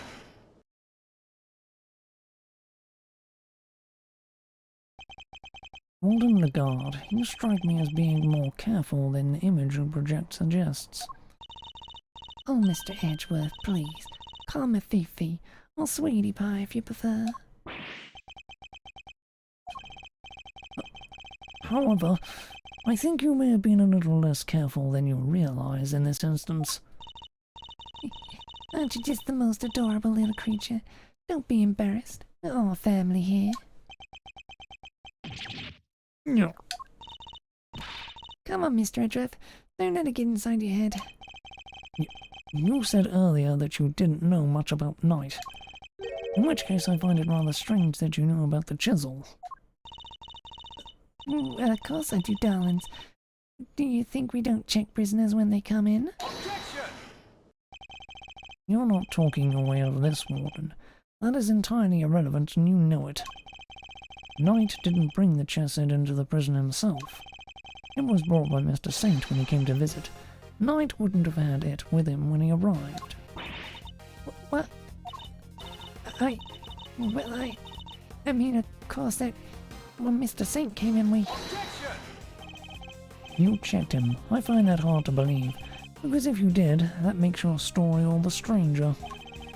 If you found the chisel, why did you not confiscate it there and then? Judge Gavel, did you tell anyone about the hidden compartment in the chess set? I did not. If no one leaked our findings, then how exactly did you learn about the chisel, Warden Lagarde? Because it certainly couldn't have been when you checked Knight or Mr. Saint on their arrival. Indeed, such a thing would imply an international oversight. Such a thing would imply an intentional oversight if it had been found, yet let through. Precisely. So, Warden Lagarde, and answer truthfully this time. Where and when did you learn about the chess set? If you won't answer, then allow me. I submit that you... Alright, darling. There's no need to rub it in. You got me. I questioned Knight. That was when I learned about the chess set. But please, you have to believe me. I did not kill him. One moment, Warden. This is a significant development. The court requests that you make a detailed statement on the record. Any objections, Mr. Edgeworth? None, Your Honor. Thank you. Thank you, darlings. I'll clear up this awful misunderstanding, I promise. Very well. Go ahead, Warden Lagarde, and please, tell the truth this time. The lies are starting to wear thin. This is my chance to expose her.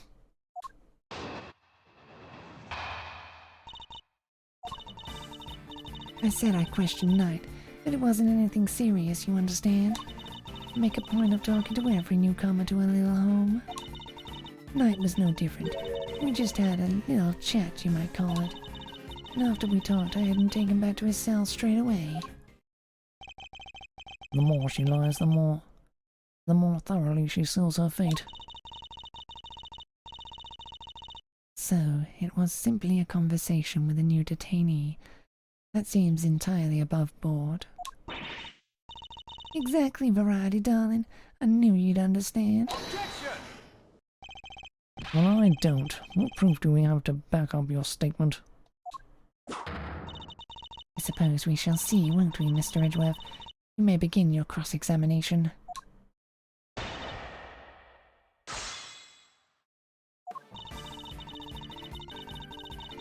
Hold it! So, am I right in assuming that you talked to Knight the night before the show? Exactly, darling. It would have been around 3 AM on the 27th. 3 AM? That falls squarely within the window of time laid out on the autopsy report. That seems rather late for a friendly chat, wouldn't you have been wouldn't he have been asleep? Normally, yes. But if you remember, a guard was attacked in his cell. We had to examine the scene of the crime, gather information. These things take time, sweetie. I assure you, he was wide awake. We all were. Regardless, I find it somewhat odd that you would choose to question him at such a late hour. Oh, you're such a tease, aren't you? Anyway, no matter how odd you think it is, I had him brought to me, and that's what happened. Must you really insist on questioning every last thing I say? Sorry, Phoebes. He's like a dog with a bone sometimes. I'll be sure to scold him once we're done. Though, would you mind giving us a little more info? Like where you had him brought to? My office, of course. Where else? Her office, which is where we believe the body was moved from. Would you mind amending what you just said to your testimony? Anything for you, darling. It was around 3 a.m. the night before the show. I had them bring him to my office. Hold it! Remind me where your office is. You've seen the sign in the detention center corridor, I imagine. The one that says no entry? That's it, sweetie. My office is just up in there, a short walk from the open cells. I understand that you also have access to the yard. Why, of course. That's where my gorgeous little garden is. Oh, I see where you're going with this. You're saying that's how I moved the body. You had the means and the opportunity. It's hardly impossible. Hardly impossible proves nothing. You have no evidence for this assertion. Objection! There is no other way that the body could have been moved. Overruled! Surely you haven't forgotten that it was Mr. Saint who dropped Mr. Knight's body down the well?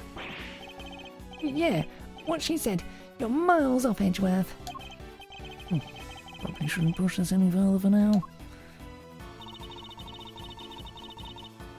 Hold it! What did your knight speak about? Oh, nothing much. Just some small talk, really. I asked him about what animals he liked, what his hobbies were. His hobbies? And I imagine you talked about chess. Oh, yes. I couldn't stop him talking about it, in fact. Even had a piece of paper covered with little notes about it in his cell. At least I think that's what they were about. So, she's seen Knight's correspondence chess diagram. There it is. Hold it! How was he when you spoke with him? Oh, he was so open and honest, darling. What? That guy? Honest? He was talking about one croissant and promoting a prawn. I suppose he must have been hungry. One passant and promoting a pawn. It seems he spared no one from his obsession with chess. Hold it! If he really had gone back to his cell, he would still be alive today. You really think I murdered the poor man right there in my office, don't you? But what would my motive have been, darling? I told you I barely knew him. I'm no angel. Had my grudges against Canis, but Knight had nothing to do with that animal. He really does hate Canis. On guard, I must insist that you append that statement to your testimony.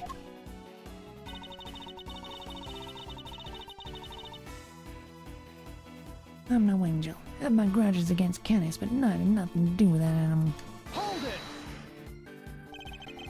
You say that you bear a grudge against only Mr. Canis, is that correct? No, I despise him, coming into my prison, thinking he can do whatever he wants. But he won't get away with it. I'll clip his wicked wings if it's the last thing I do. That awful dog of his, it's a menace. Completely upended the peace and quiet of my home. He even hates his dog. It does seem at first glance that she didn't have much of a motive to kill Knight. But she hates Canis so much that she probably hates anyone who has anything to do with him. Thinking about it from that angle, the key to breaking her testimony will surely reveal itself. Well, she likes to get to know all the pups, huh? Pretty chummy prison warden if you ask me. Chummy, she killed the man detective. Poor guy would have been in cuffs. Not to mention the neck brace. He was defenseless. Warren the guard was the murderer. The evidence points to that conclusion and no other. Objection!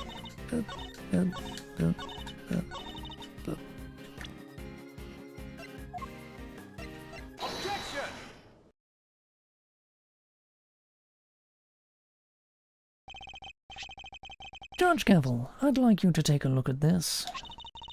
Notes about a game of chess. What is the significance of this, Mr. Edgeworth? It was found in Knight's cell, which is exactly where you said you saw it too, Warden Lagarde. But you didn't see this game in Knight's cell. But you didn't just see this game in Knight's cell, did you? You've seen it in Mr. Canis's cell too. What do you mean? Objection! Oh, come now. Don't tell me you haven't taken a look at the chessboard in maximum security. I imagine you watch his every move like a hawk. Or rather, I imagine you feel that doing so is your only option.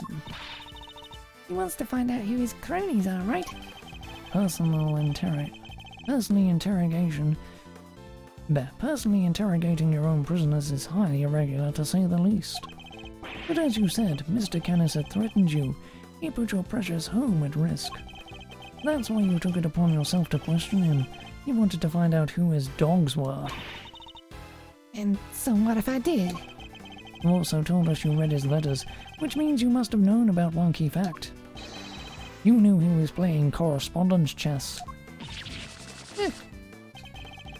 And then who should appear but Knight, carrying with him a diagram of a very particular game. We ourselves used that diagram to infer a connection between the two men, and it seems you came to the same conclusion. But in your fear, you took your reasoning one step further. You surmised that Knight was Mr. Canis's henchman, sent to kill you. Which is the real reason she had that chat with the broadcaster. If his boss wouldn't crack, maybe he would. And when you questioned Knight, you made another discovery. So there, inside his chess set, you found a hidden chisel. The murder weapon itself. As far as you were concerned, that chisel meant one thing: Canis. Thus, you convinced yourself that Knight was working for Canis, and that is why you killed him. I see you have no more excuses. Judge Gavel, your verdict, please. Much as it grieves me, there would appear to be little room for doubt. I hereby give my verdict. Bronco Knight was murdered by... In the name of the goddess of justice, who is it this time?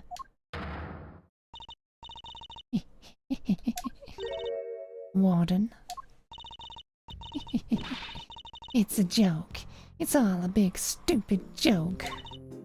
You people just don't get it, do you? I think we've proven that it's you who don't understand things correctly. Me? Please, darling. I understand it all perfectly well, thank you very much. And I understand that there's a glaring contradiction in your theory, Mr. Edgeworth. You're just grasping at straws now. I have no time for this. Your Honor, the verdict. Overruled. I am curious to hear what the warden has to say. What? You're a dull variety.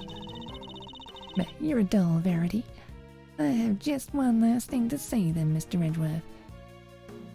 To say that Mr. Edgeworth can declare himself the winner. You rang? Does anybody remember a certain autopsy report? Of course, we received the finalized version only this morning. That's right, and I was listening to what you told us about it, Verity, even if nobody else was. You said the wound was 4 inches deep. 4 inches. Wait. Riddle me this, Mr. Edgeworth. How does a tiny chisel make a 4-inch wound? No. Forgive me, oh goddess. I came perilously close to making a terrible mistake. Looks like your fear is the one that doesn't hold water, Mr. Edgeworth. What now, What do we do? We'll be fine, Mr. Edgeworth always comes through. What, sir? Looks to me like the miles of Tron, right? Looks to me like the miles of Tron's out of commission. Well, you're an attorney too, aren't you? Well, why don't you do something? Well, things turn on their heads when a desperate bluff. Blurt out the first mind-blowing thing that comes to you. Look, detective, I'm as much of a man of action as the next guy. But without evidence, we're up a creek without a paddle here. This might be the end of the road. Can't give up now. We have to do something.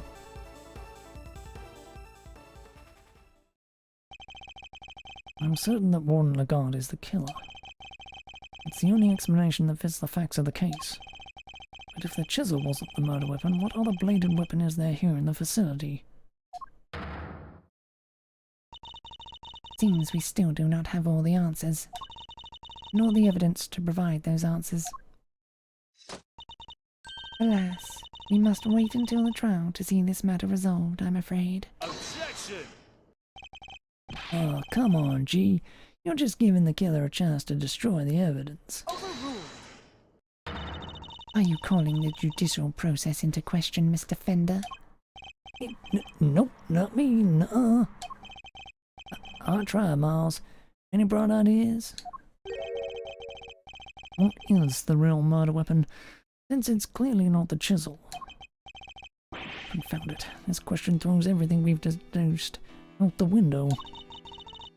Nothing to add, Mr. Edgeworth. Allow me to remind you that claims not supported by sufficient evidence are subject to the harshest penalties.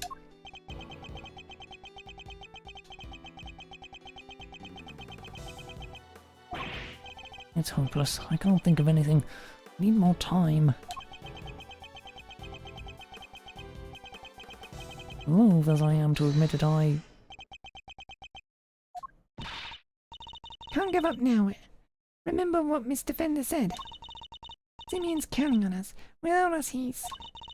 Remember how upset he was. He was devastated. Nobody's in more pain than him over Mr. Knight's death. There's no way he did it, but if we can't save him, who will? What's more, he believes in us. He's sitting in that cell waiting for us to bring him some good news. I, for one, won't walk away until we have some. Okay. Gee, Miles, your little buddy there's quite the motivational speaker. And she's right, too. When you find yourself on the ropes, think of your client. Picture them pleading with you to help them. Doesn't that make you want to fight back as hard as you can until the very end?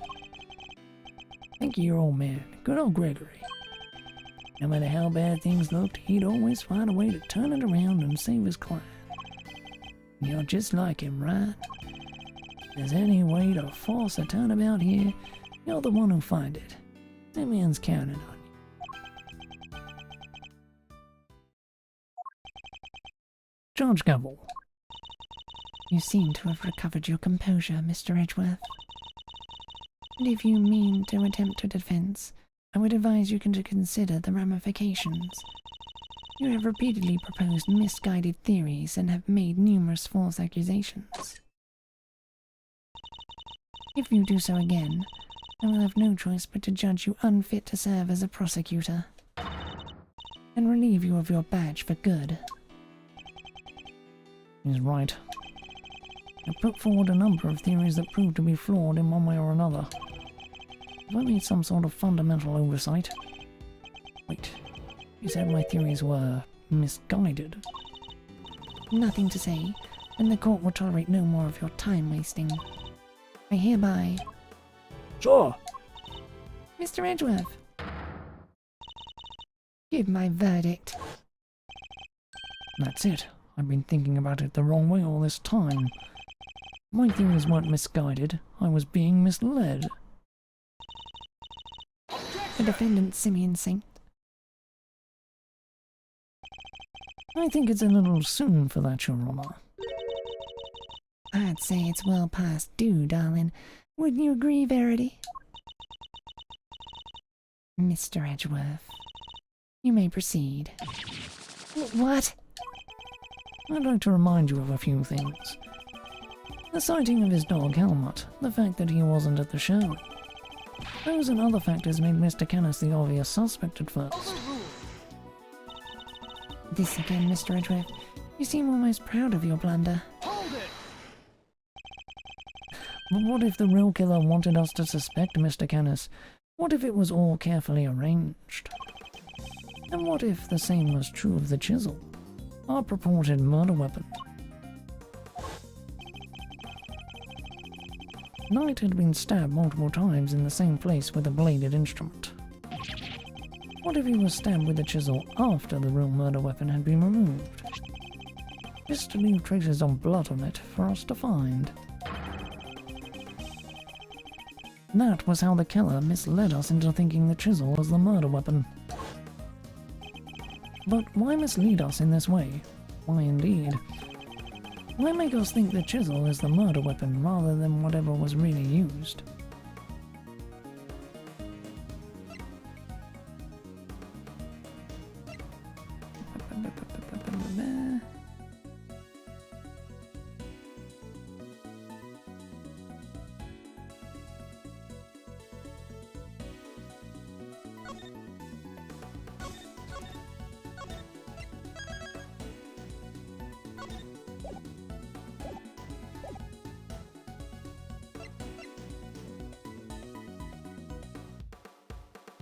I don't really get Canis transferred feels right. Warden, you took advantage of what the chisel seemed to suggest. What it suggested? What are you talking about, darling? Hold it! Mr. Winner, if I were to tell you the murder weapon was a chisel, what would you think? Huh? That Mr. Canis is the killer. And there you have it. That was the trap the warden set for us. Oh, Mr. Canis has a bunch of chisels, so she wanted us to think it was one of his, right? Indeed, that was her plan right from the start. To frame Bodahama Canis. Your reasoning would appear to be sound. Warden Lagarde certainly seems to harbour a deep and abided hatred for Mr. Canis. However, I think you know what I'm going to say next. That alone is not sufficient proof that Warden Lagarde is the killer. I knew that wouldn't be enough. And there's only one thing that would prove it. The real murder weapon that we now know must exist. If you cannot prove your theory, then this conversation ends here. Objection! If we could just find the real murder weapon. Objection! How many times do we have to go over this? We searched the prison from top to bottom. Eustace is quite correct. No other possible murder weapon has been found, so I'm afraid we're at a bit of an impasse. Objection! I can still prove my case yet, Your Honor, because it's still here inside this prison. This would have made sure of that. Security gate? I am glad you at least remember what it is. And do you remember what it does? Of course I do. I'm not an idiot. The security gate detects metal, which means you can't bring anything metal into the prison or take it out. I mean, you could throw it over the wall, but... Precisely. If there is another murder weapon, it cannot have been taken off the premises. But nor can it have been brought into the prison in the first place. And so we find ourselves right back where we began. Judge Gavel.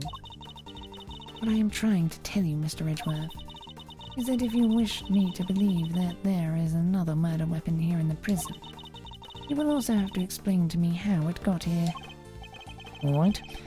We know that the chisel was smuggled into the prison inside a pocket chess set. But our contention is that the chisel is not the real murder weapon. So if the murder weapon came from outside the facility, then there must have been a way to bring it in. Yes. The question of the hour is this. Can you show me this alternate route? How did the weapon Warden Lagarde used get into the prison? You borrowed evidence from the police to help with your investigation, is that correct? Why, yes, sweetie. Everything related to Canis is with me now. Heaven knows how many times I've hauled this secretive scoundrel into my office to talk to me.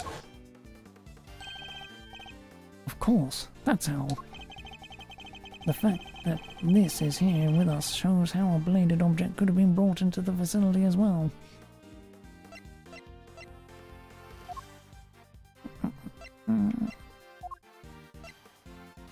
Take that! Allow me to remind you of our conversation with Mr. Canis yesterday. Yes, it was but one of my bells. One of only two in existence. Just two? Two and only two. One for my knife, and one for my beloved helmet. Exquisitely crafted, utterly unique. My ears are my guide after all. And I must be able to use my tools precisely. Of course, as you said, the knife has long since been taken from me. So you see, there is a way for objects to be brought into the prison unscrutinized, as part of the evidence Warden Lagarde borrowed from the police. What? Mr. Canis's knife was part of the evidence in the case against him, and that evidence was here in the prison. Not only that, but the knife had a certain bell attached to it. The bell that was attached to the chisel. Correct. The killer took the bell from the knife and attached it to the chisel. That can't be right.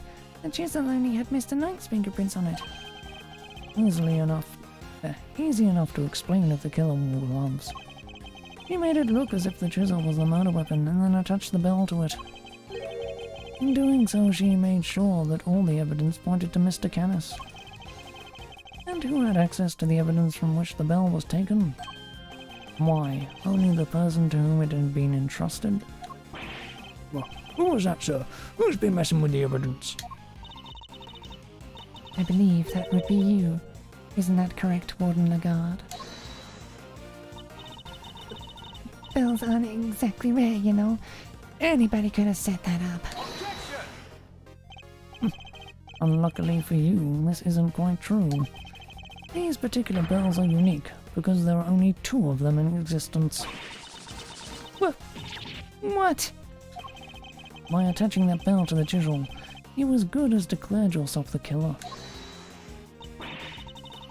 But you don't have any proof that the knife was ever here to begin with. Hold it! I don't, not yet anyway. Mr. Winner, I'd like you to order another search of the prison right away. But if you do find something, that's going to make things awkward for me. This isn't about what's convenient for you. We have to find the truth. You're a prosecutor, aren't you? Well, yeah, but, you know... Ugh, this worthless excuse for a prosecutor. If I had investigative authority, I wouldn't be sitting on it. Anyhow, it's not my decision to make. The warden would have to authorize it. You know full well that she will do no such thing. You have the power to insist on a search. Use it. Sorry, darling, but not without that evidence. The goddess of justice cannot bestow her blessings on those who lack the proper proof to support their claims. Our work here is done. The rest of this matter will have to be settled in the courtroom. No, if we give Lagarde the opportunity, she'll destroy whatever evidence is left. I have to object. I have to stop them. But what do I say? I don't have anything concrete to offer. What am I thinking? I'm never this reckless. No, I can't back down now. I've got to put everything on the line. I'm not a prosecutor right now. I'm an associate attorney with a client to defend. Only I can save Mr. Saint, and that means... even if my chances are 1,000,000 to 1, it's still worth a shot. It's now or never. Should I object?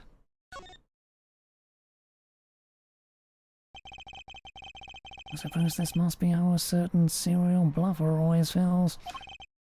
Regardless, I cannot walk away. Objection! Wait, Your Honor. This had better be good, Mr. Edgeworth. I've got it. Got what, exactly? The real murder weapon, of course. I know where Mr. Canis's knife is. Do you really, Mr. Edgeworth? I do. Not at all. I did not know better. I would say that you were bluffing. You wound me, Your Honor. I don't know the meaning of the word. It's terrible for my heart. There's no way you could. It's not here, I tell you. Well, would you be so kind as to enlighten us? Where is the real murder weapon? Think, Miles, think. Somewhere not even the police would search. A blind spot in this zoo. Hiding place that the warden could be absolutely sure of. Hiding place. No. If you insist. Come on, Helmut. Open up.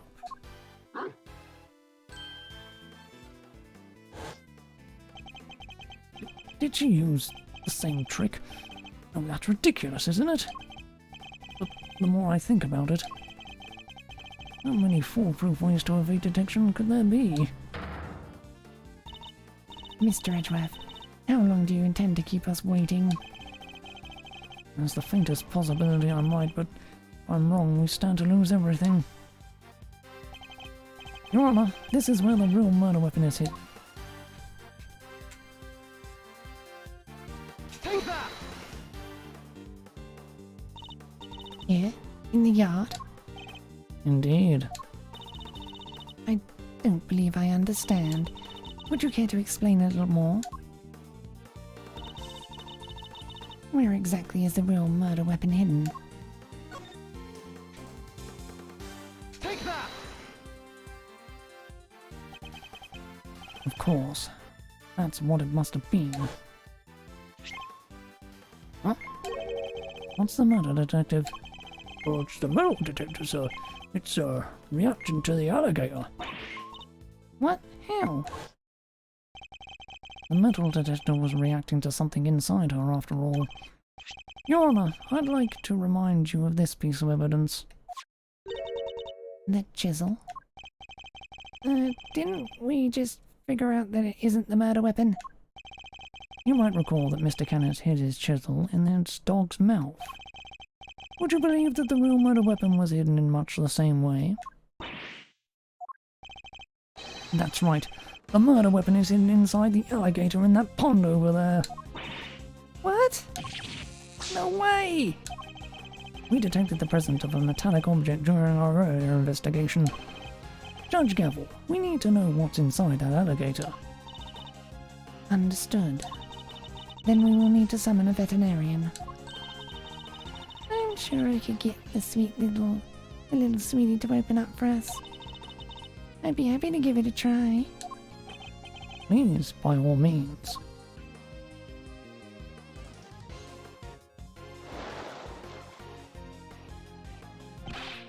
Warden Lagarde, the real murder weapon is about to be revealed. Why not do the right thing and confess? I have nothing to confess. As you wish, then you can simply wait and watch as your lies are exposed. Sir, we got it. This has to be it. It's over, Fifi Lagarde. The real murder weapon was Bodyhammer Canis's knife, making you the only person who could have killed Bronco Knight. I'm not the criminal here. This is all Canis is doing. I did the right thing. Knight was a threat. He was Canis's lapdog. Curse that despicable man, Canis. Why did he have to come ruin my perfect little home? We could have been happy forever if it wasn't for him. He ruined my paradise on earth. He ruined everything. Curse him. Curse that peerless butcher, that awful, terrible, despicable man. Curse! That's him!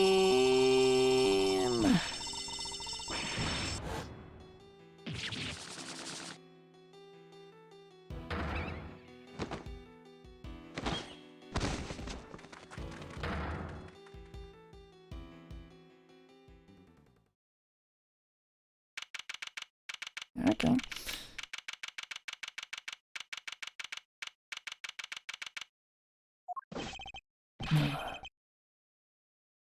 Prosecutor Thwinner, sir. The test results have just come back. Winner. I guess we've all been under a lot of stress.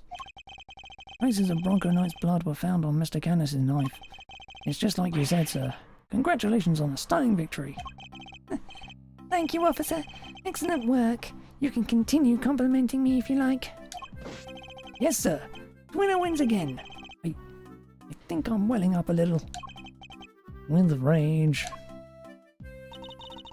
Excellent work, Eustace. Just a few loose ends to tie up and we're done. Huh? What are you talking about? I just solved the case, didn't I? We have yet to confirm whether or not Knight really was working for Mr. Canis.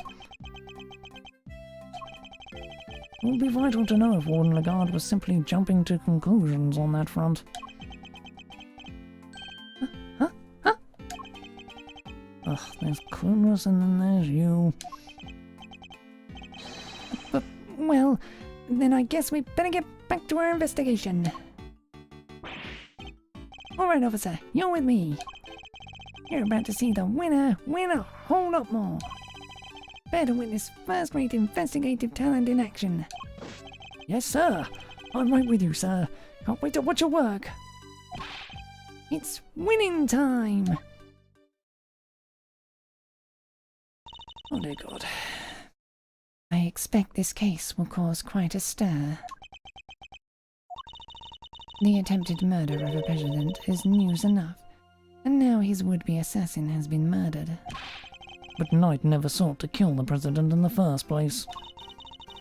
The truth is not always as important as it might seem, Mr. Edgeworth. In the eyes of both society and the law. How can you even say that? You do not have to believe me. However, as a prosecutor, Mr. Edgeworth is obliged to accept that this is the reality of the world he operates in. Being a prosecutor is about more than proving people guilty. That's what I believe. We are all free to believe as we choose, but the law is not to be toyed with for our own personal goals. If you refuse to accept this, then you must prepare to suffer the consequences. What does that even mean? Wait, you're not gonna take us... I'm afraid I must be going now. Farewell, Mr. Edgeworth.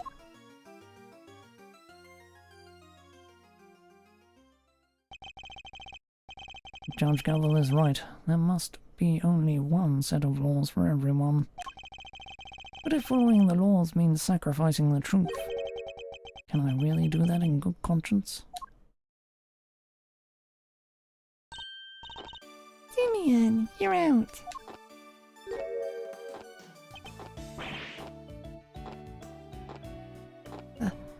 Hi, Virginia.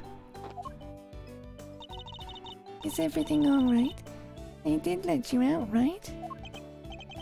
Yeah, but I'm so confused about what's going on. The guy just came and said I was free to go, and then I have Mr. Edgeworth to thank. You sure do. Mr. Edgeworth found out who the real killer is. Wow, really? You did that for me, Mr. Edgeworth?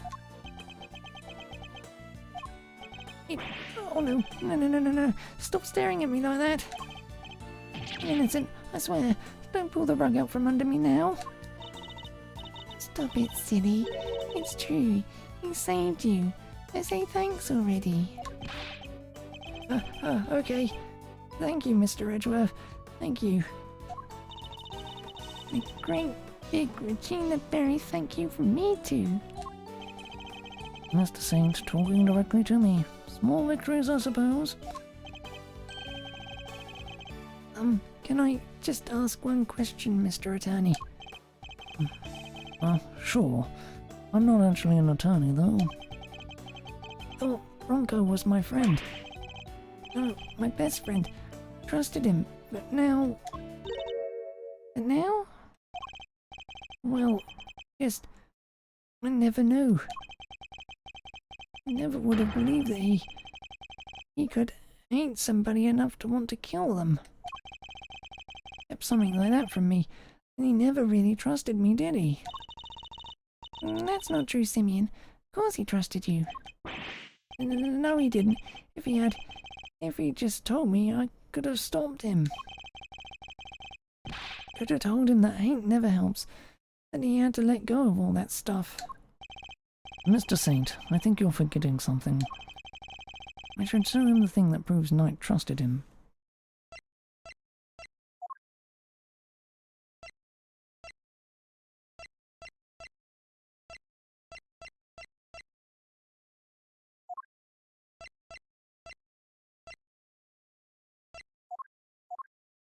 The chess set?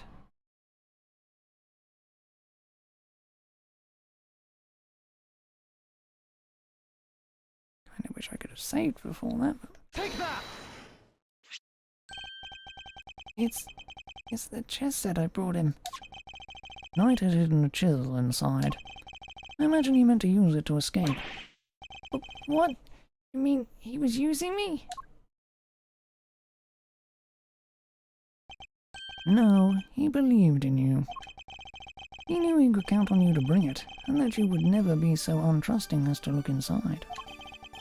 I imagine that by not telling you, he was hoping he could keep you from getting caught up in his mess. Oh. Bronco, why didn't you tell me? At least you understand now, right, Simeon? I'm sure he does. He may not show it, but Simeon's no dummy. Good night's sleep and he'll be completely over this whole thing by tomorrow. That's not as complimentary as you think it is. I'll try. I have to. Bronco, I'll show to him I can become the best animal trainer out there. That's the spirit.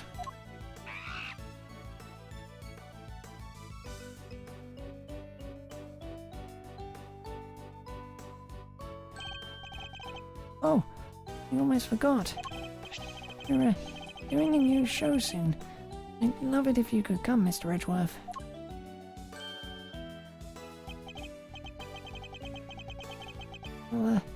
I'll be joining Virginia on stage for this one. That's right.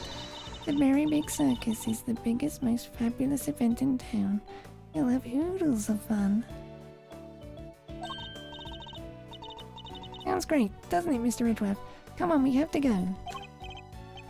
Well, I'll think about it. Alright, Simeon. We've got some training to do. I think it's time you and Regent got acquainted. What? Regent the tiger? No way. I can't. No. Oh, you'll be fine, silly. You've never met a nicer kitty cat. I can't.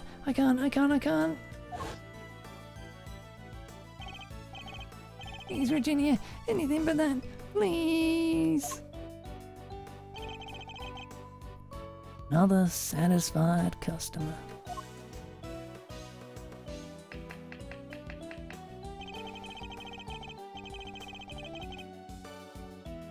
Well, that was really something, Smiles. Talk about pulling it out of the bag. I couldn't have done it without you, Fender. Without your timely intervention, she would have gotten away. Besides, I have you to thank for even being able to investigate this case in the first place. Oh, stop it. Let me on the back any harder and you're gonna make me blush.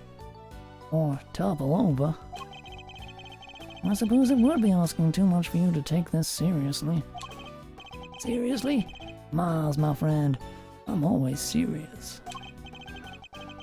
Anyway, how does it feel to save an innocent client? That's what it means to be an attorney, after all. To be an attorney. Gotta say, I had a blast. Reminded me of the good old days. Like Gregory was standing there right beside me. Been like a zillion years since I felt this warm and fuzzy on the job. That's good. Bittersweet. I'm not sure. Say, Miles, you ever thought about going into the defense game full time? Excuse me? You know, pick up where Gregory left off. Get out there and actually help people. Well, hey pal, don't get any big ideas. Mr. Edgeworth ain't about to switch sides. Why not? Coming over to the light side's all the rage. Everybody's doing it these days. Come on, Mr. Fender. You know it's not about that. Chill, team, chill. Don't get it twisted. I was just asking a perfectly innocent question. Oh, you weren't. Oh, heck you were. Looks like you got a mean defense team there yourself, Miles. And, I am a prosecutor. Yep, and I'm an attorney. You could be one too. I'm serious. Well, I've said my piece. You change your mind, you know who to call. I'll be waiting.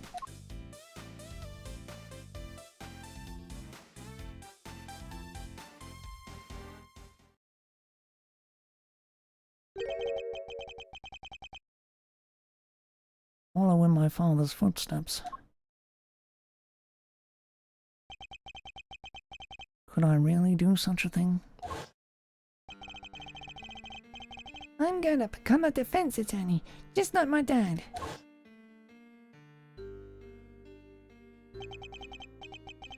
An attorney like my father. Me.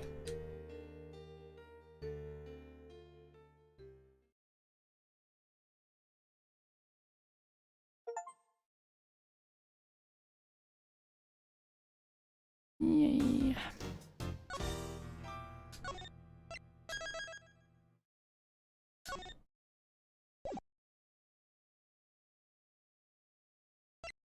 Oh, that's two done. Oh, there are 5. Right. I'll stop here for now then.